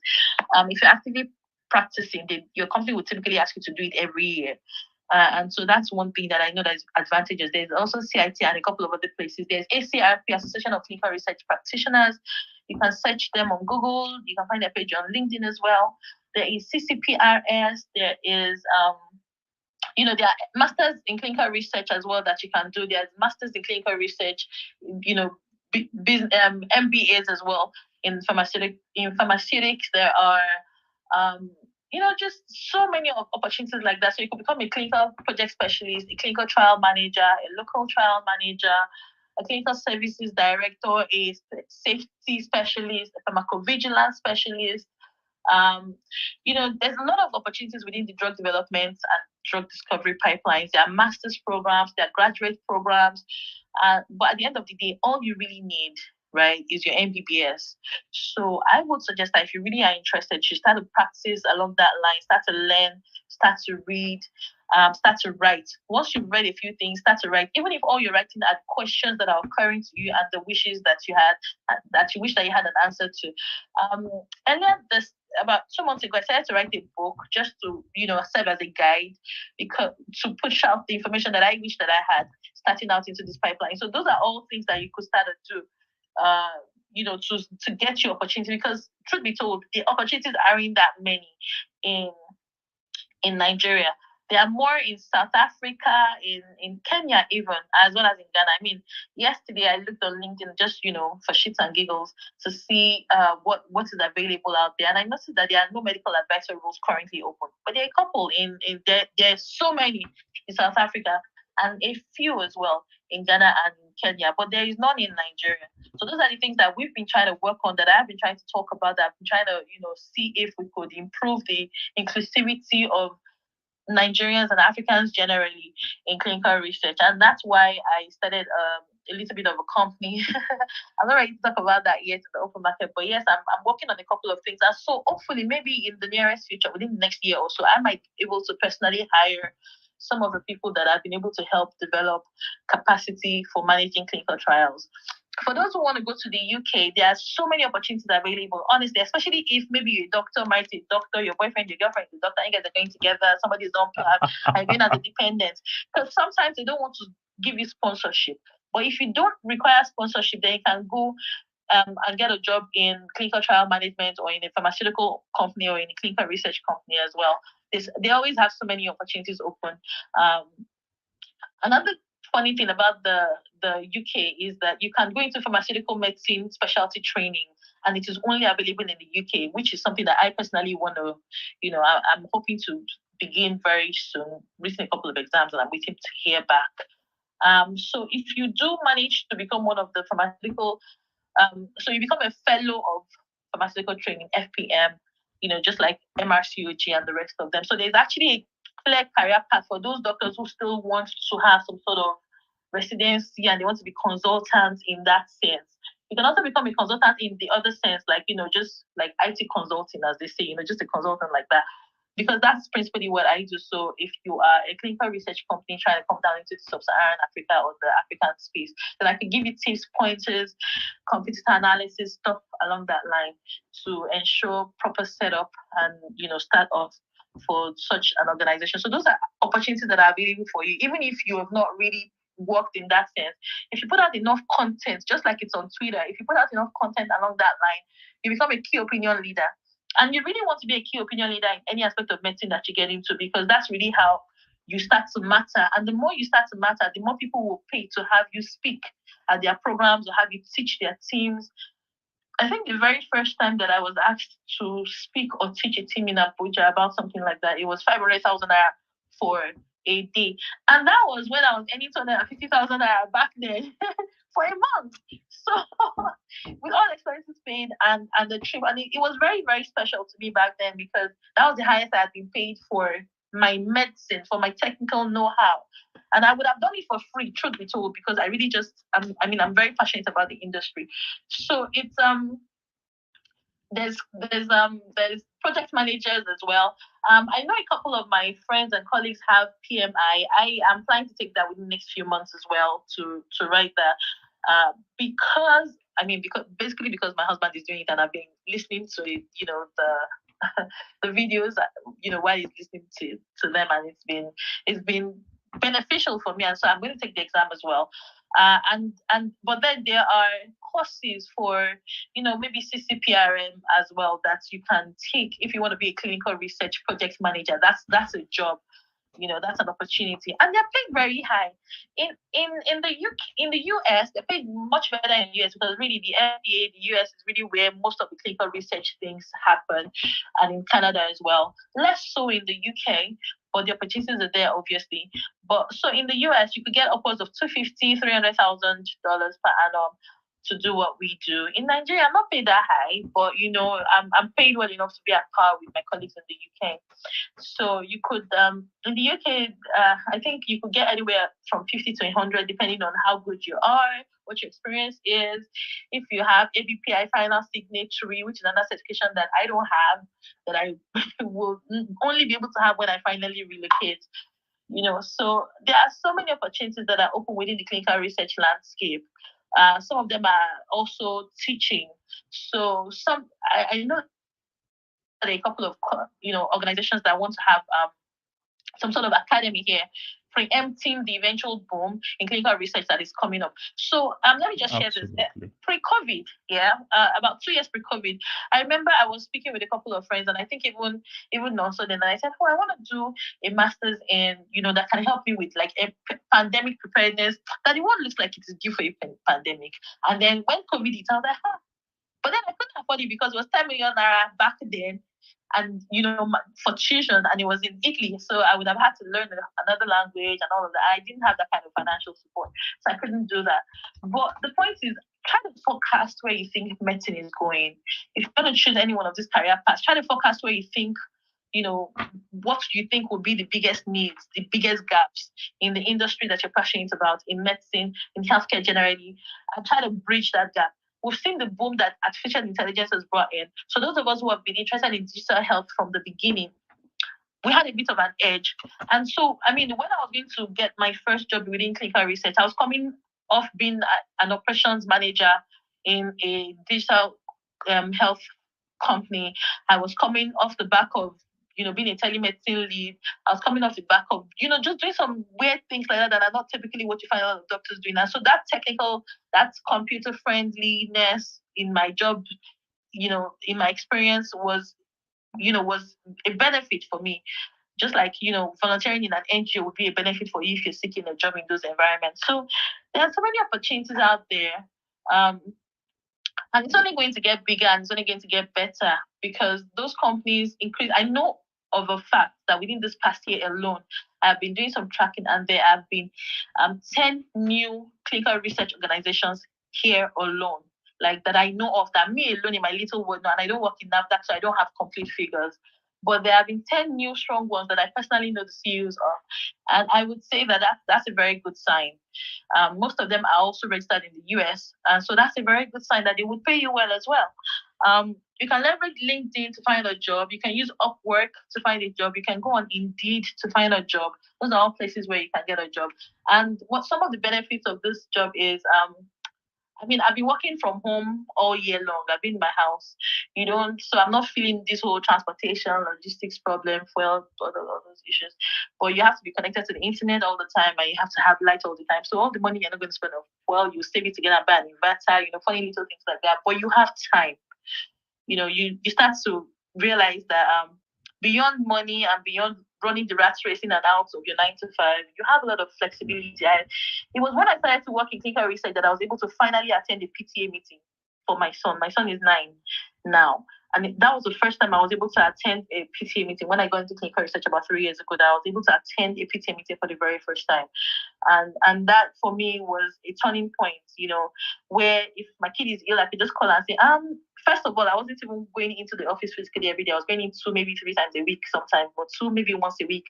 And then I could call ahead and say, I can't work physically today. I need to be home. My kid is not feeling fine. And I had that whole experience. Whereas when I was working in the hospital, I could have a cannula in my hand and be treating a patient. Both of us are patients and I'm still treating. So those are the issues that make some of us want to look into, something different, something more than just helping one person at a time. So if all of that speaks to you, it's very financially rewarding. Most of us just want to work, do baby girl, and go home. So there's a very good work culture most of the time. There's a lot of traveling involved for a lot of us. There's a lot of, So to mention the soft skills that you would require, communication is a very big part of all of that. You have to be able to talk to people, public speaking. You must be able to make an elevator pitch, sales note to an Eskimo sometimes. So those are the things that you need to be able to do. Just be able to read, write, like IELTS band 8 sometimes, and I think you'll be fine. Yeah. Oh, thank you so much, Dr. Shade. This has really been insightful, and I'm very much conscious of time. We initially planned this to be 2 hours, and we are just 5 minutes past the 3 hour mark. So this is not going to be the last one. We're still going to have subsequent editions of this because we can't really exhaust all of these conversations in one space. So Chimobi, I'll just give you the opportunity to ask your question, then we begin to wrap up. You have the mic. Okay. Good evening, everybody. Yeah, good evening. Okay. I'm a total-day medical student at Bingham University. And I'm so sorry, I wasn't here when other people were talking, but I was here when Dr. Olusina was talking about being an influencer on Twitter. So he centered around giving value as someone who wants to gain a lot of followers, that you also need to find your niche. So my question is, as a medical student, how will you be able to give that kind of value, given such a diverse audience of people, and that it takes time for people to trust you and things like that as a medical student? But obviously, if you're a doctor, I think if you give health tips, people might want to follow you because of the fact that you're a doctor. But being a medical student, how can you craft value for people so that you can build the following still as a medical student? Thank you.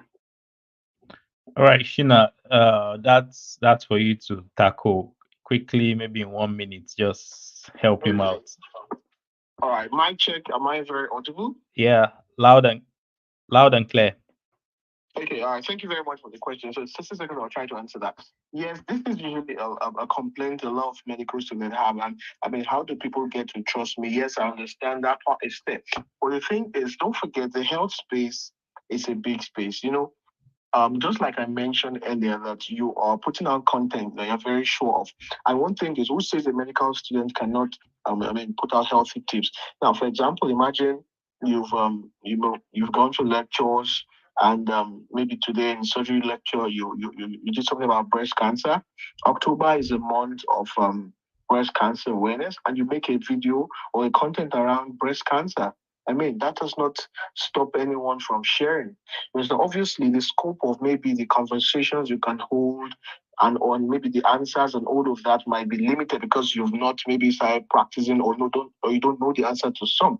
But trust me, there's always something in you can be comfortable with in your own space that you can put out. It's a big space. Now you can even start health influencing from the little things you learned from school. Maybe today you learned that whenever a patient is coughing, apart from tuberculosis, there's something called paragangliomyces, which they could have from eating crabs. I mean, just something you put it out there and you just share something around what you've learned. That's still part of content creation. It can be so simple. It does not have to be all that bogus or something. You understand? So, in your own space, what you think is so little and so trivial is something that can actually go a long way to touch someone. And you can also follow the big rigs also who can also put you through all of that. And if you have questions, I do have a lot of people like medical students when they share content and people have questions and all of that. I just try to explain stuff to them privately. Oh, this is this. You understand? We are all learning, so no one is a master of health influence. And trust me, the space is so big enough for everyone, and nobody is occupying anyone's space. So trust me, wherever you want to put, go ahead, fire on. You understand? Thank you very much. All right, thank you so much, Dr. Sheena, for that answer. Rather, Chimobi, I hope that has been able to, clarify your doubts or questions as to how you can, build a little bit of credibility on social media while you're still in med school. So we're beginning to wind down, and we'll begin to take last words from all the speakers. And like I said, we'll still do this again some other time. Jonathan, I think you'll be the last person I'll give the mic to ask your question. So go ahead, 30 seconds, please.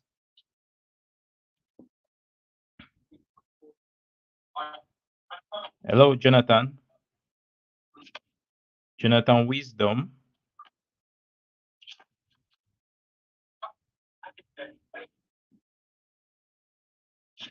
Hello, Jonathan. Are you there? I guess not. So, let me check. All right, that's fine. We'll just go ahead quickly. So in no particular order, Sade, parting words for the audience. I just want to say for anybody who wants to, I mean, if you are a hospital doctor, if you are a clinical physician, you would be seeing one patient at a time. If you are working in public health or clinical trial management, every medication that you're part of developing could help people even after you're dead, you know. And that for me is something that really appeals to me. That capacity to help even forever. I mean, think about the people who discovered penicillin. They're still helping till date. And this was, I mean, think about the people who developed quinine. They're still helping till now. And I think that that really appeals to me. So if you're somebody who is detail oriented, you don't mind speaking to people, you would much rather work from your house and attend 1,000 meetings than physically go and cut somebody open and fix what's wrong with them. You want to try to help from afar. You want to help develop medical devices and change how we actually help people, how your colleagues in the hospital actually help people. You like doing projects. You like to do, you want your work day to be a little bit different.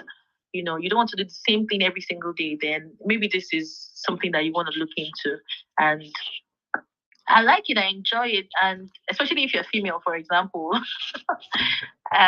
you have to be, it really helped me be a better parent. And so for that, I'm really thankful to God for helping me get to this point in my career. I don't know if I'll be doing this or exactly this or a little bit different down the line. But for right now, I really love it. And I'm very thankful to be here. And it will be nice to have more of you join us. Thank you. All right, thank you so much, Dr. Shade, for gracing our platform. Dr. Pep, over to you. Parting words. Sorry guys, I've been in and out. So I think it's been a very wonderful time tonight. And yeah, so what I want to say is, I like being a clinician, and I just want to encourage every medical student or doctor who, that if being a clinician is what you really want, that's fine. Continue. But you just have to decide on what specialty you want. So there's something about what you think is your ideal specialty and what is actually the specialty that will give you the life of your dreams. So think about it, make up your mind. Don't let how uh, classism in medicine places some specialties above the others. It doesn't really matter. At the end of the day, it's where you find fulfillment, and the fulfillment might be in you being comfortable, living a comfortable life, living the life of your dreams. So decide on what you want and start working towards it on time. And I just want to say, if you want to practice abroad, it's good for you to start early. Start early, get all the information you need, start putting resources to get that money and materials you need to study. Decide on what country you want to go, and then, just start pursuing it. Impossibility is really nothing. There's nothing you can't do.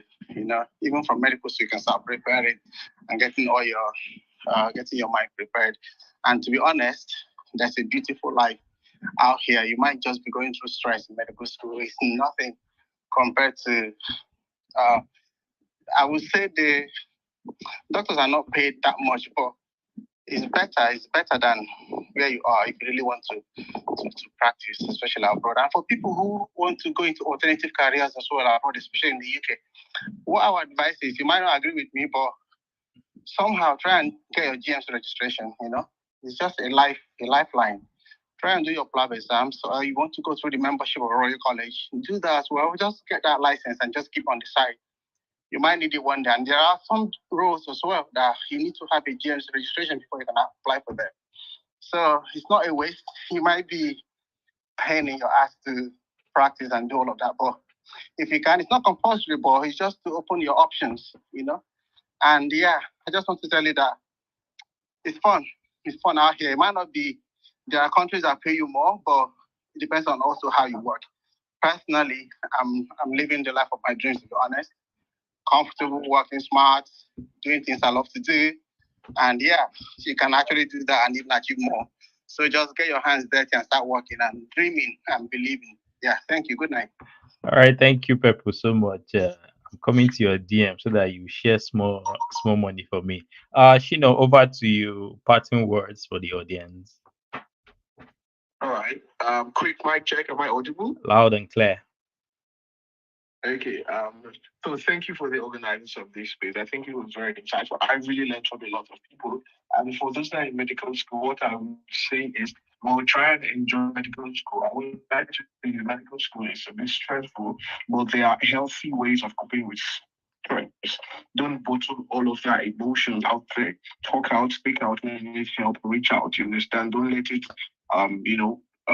box you into one color. And like you said today, there are a lot of opportunities. So I'm when I was in medical school, I did not have all this horizon of the courses and stuff you could do outside medicine. But now that you are hearing this, it's good you actually find passion. And for everyone here has been able to share a bit of what works for them and all of that to try and understand yourself. I know you are a unique person, your pathway is unique to you.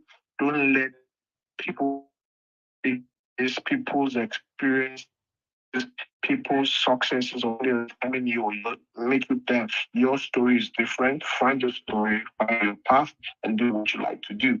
And also, I usually would say that try and climb on the shoulders of people that have gone before you. I would always emphasize the spirit of mentorship. I did that. It worked for me. I think it's something you can also do. If you find someone that you think you like, maybe what something about, send them a DM. Connect with them. The worst they don't reply your DM. It kills no one. You understand? Normalize sending DM. Send that DM. You understand? Reach out. Connect with. You understand? It's all a part of networking. So I'm trying to do that. Well, I'm open to connecting with more people. Very more. I'm very glad to connect with you. Even though I was really talking about my foray into the health tech space, which I'm a co-CEO and co-founder of your health tech startup. But I do space and hopefully one of these days we'll also still touch on that. So I just want you to also believe that your mind is very powerful, and whatever you set your mind to do it well and be the best at it. Whether you're in Nigeria, whether in UK, whether in US, just make sure you're solving problems. Trust me, wherever you are, if you're solving problems, people will pay you for solving problems. I don't do that. Thank you. Thank you so much, Shino. That was quite powerful and motivational too. Dr. Barry, I'll hand over to you. Parting word before I wrap up for the night. Yeah, okay. So, what would I say? I think Sheena said basically what I wanted to say, but I mean, maybe from my own point of view, dream hard, and work towards that dream. Think outside the box. I mean, a lot of us Nigerians just sit down and like, okay, sometimes people just come to my DM like, how do I travel abroad? I mean, all of this information is out there. If they've asked you who is winning BPM now, you go and search to know who won and what the person said. But to get this kind of information, people don't want to sit down to search for them, right? At a point in time, I wanted to relocate to Dubai to practice there, and I sat down to research for 2 weeks how to get it done, ask questions. I opened up a group, a Telegram group, and I got more than 1,500 doctors already there asking the same questions. And I mean, I could have turned it to consultancy stuff and start making money from it, simply because some people refuse to sit down to ask, to research basic things. So research. I mean, Dr. Shadi has said, right? In the clinical trial space, there are so many things one can do. And sometimes I just sit down, even if I have a job, I just go and search, look out for what jobs are out there now, and I scope them like, okay, this role, like, that role, okay, this is what is coming up more. Okay, maybe do I need to? What do they ask for? And if I want to build a career towards that goal, I start trying to make sure I meet those requirements, basically, right? So these things are out there. Just go out, research, try to find information. Information is key, is priceless. Try to find information and you would not regret it. And then what else did I want to say? You need to have focus. You need to have focus. You need to know where you need to. If I ask many of us here, where do you want to be in the next 5 years? Some people don't even know. They don't even, they just leave life to chance. If you leave life to chance, life will leave you to chance. Anything can just happen to you. So you need to really have a focus. Where do you want to be and how do you want to go there? Right. So these are the things that would take you there. I had to ask myself, okay, I was going through some of my documents from my previous company, and I remember that in 2021, I wrote my 5-year plan by the way. It was holistic, it was a rich picture, and I put all of the places how I planned that I was going to be a manager, a senior manager within 5 years. This is the second year, and I said I was going to be married and have a kid within 2 years. Many of the points that I was already planning they've already worked. Like they were already because I wrote something down. It's like Habakkuk. He said, "What's that vision?" It says, "Write it down, make it plain, make it simple. What do you want to do?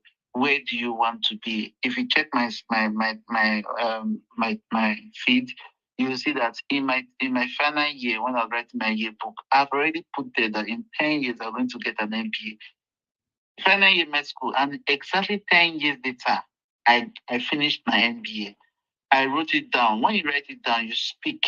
This thing starts working. So this is the Christian or the Muslim or whatever dimension you're into, or whatever you believe in. The air has ears. The soil has ears. They hear you. They swing into action once you say them. The cells in your body starts working towards that direction. So you need to find access. So where do you want to be in the next 2 years? If you say you want to go to the UK in the next 2 years, And that means you're not buying any car this year. You're not spending any nonsense. You're not spending money anyhow. You're reading about how to get it done. You're preparing for PLAB. You just need to have that focus. You need to have that focus. I think maybe I'll stop there and allow you to run up. Run, run. Yeah, thank you so much, Dr. Barry. It's been a quite insightful 3 hours plus. So now it's like 3 hours, 22 minutes on this space, and tomorrow is work. So we don't want to keep people longer than they should be. Again, conscious of the fact that a lot of people have got questions, but we are sorry that we can't take more questions, but we are still going to have this conversation another time. So just do well to follow Dr. Barry, follow most of the speakers so that you get notified when we fix the next episode of this space. And again, just like Dr. Barry said, I mean, I think the next steps, a lot has been revealed on this space in terms of different opportunities, both within and outside healthcare, health tech space. So next steps is just for you to get clarity as to where you think you're heading to, get busy and start working towards your destination. Those who are thinking of travel, Waka Waka Doctor does a lot of videos on travel. So you can just follow his channel, whatever country you're heading to. I think all of that information is really out there for you guys to grasp. I mean, for me, key takeaway points. I mean, I've learned a lot. There's project management, there's medical monitoring associates, there's medical writing, there's healthcare influencing, there's medical affairs, there's clinical research associates, there's clinical project specialists, there's clinical trial managers, there's change management. So there's a whole lot that we can actually do outside medicine. And unfortunately, I wasn't able to talk about health informatics. Well, maybe next space, I'll probably talk about that because I mean, there are over 30 different roles you can actually do with a degree in health informatics, but that's conversation for another space. And so, thank you guys for sticking around to the end of this space. And I really hope this has been a very productive use of your 3 hours this Sunday and evening. And hope that fires you up to pursue your dreams, whatever they are. And yeah, that's it for me from this side. So I'll probably leave this space on for a few seconds so that we can just connect with each other, follow all the speakers, follow everybody who on this space. Our DMs are open, though we might not always reply on time, but again, feel free to send the DMs and we can reply whenever we can. We are always happy to support people to, I mean, make your own journey shorter, really. You need to leverage the experience of people who have gone before you. And yeah, I see some of our bigger guys on the space, Anna Low and the rest of them. Maybe another space will bring you guys up. And that's of it for me. So till we come your way again, I'm still your host, Dr. Ron, and I'll say bye for now. So in maybe a minute, I'll shut down the space. So just take your time to connect with other people, and I'll see you some other time. Bye.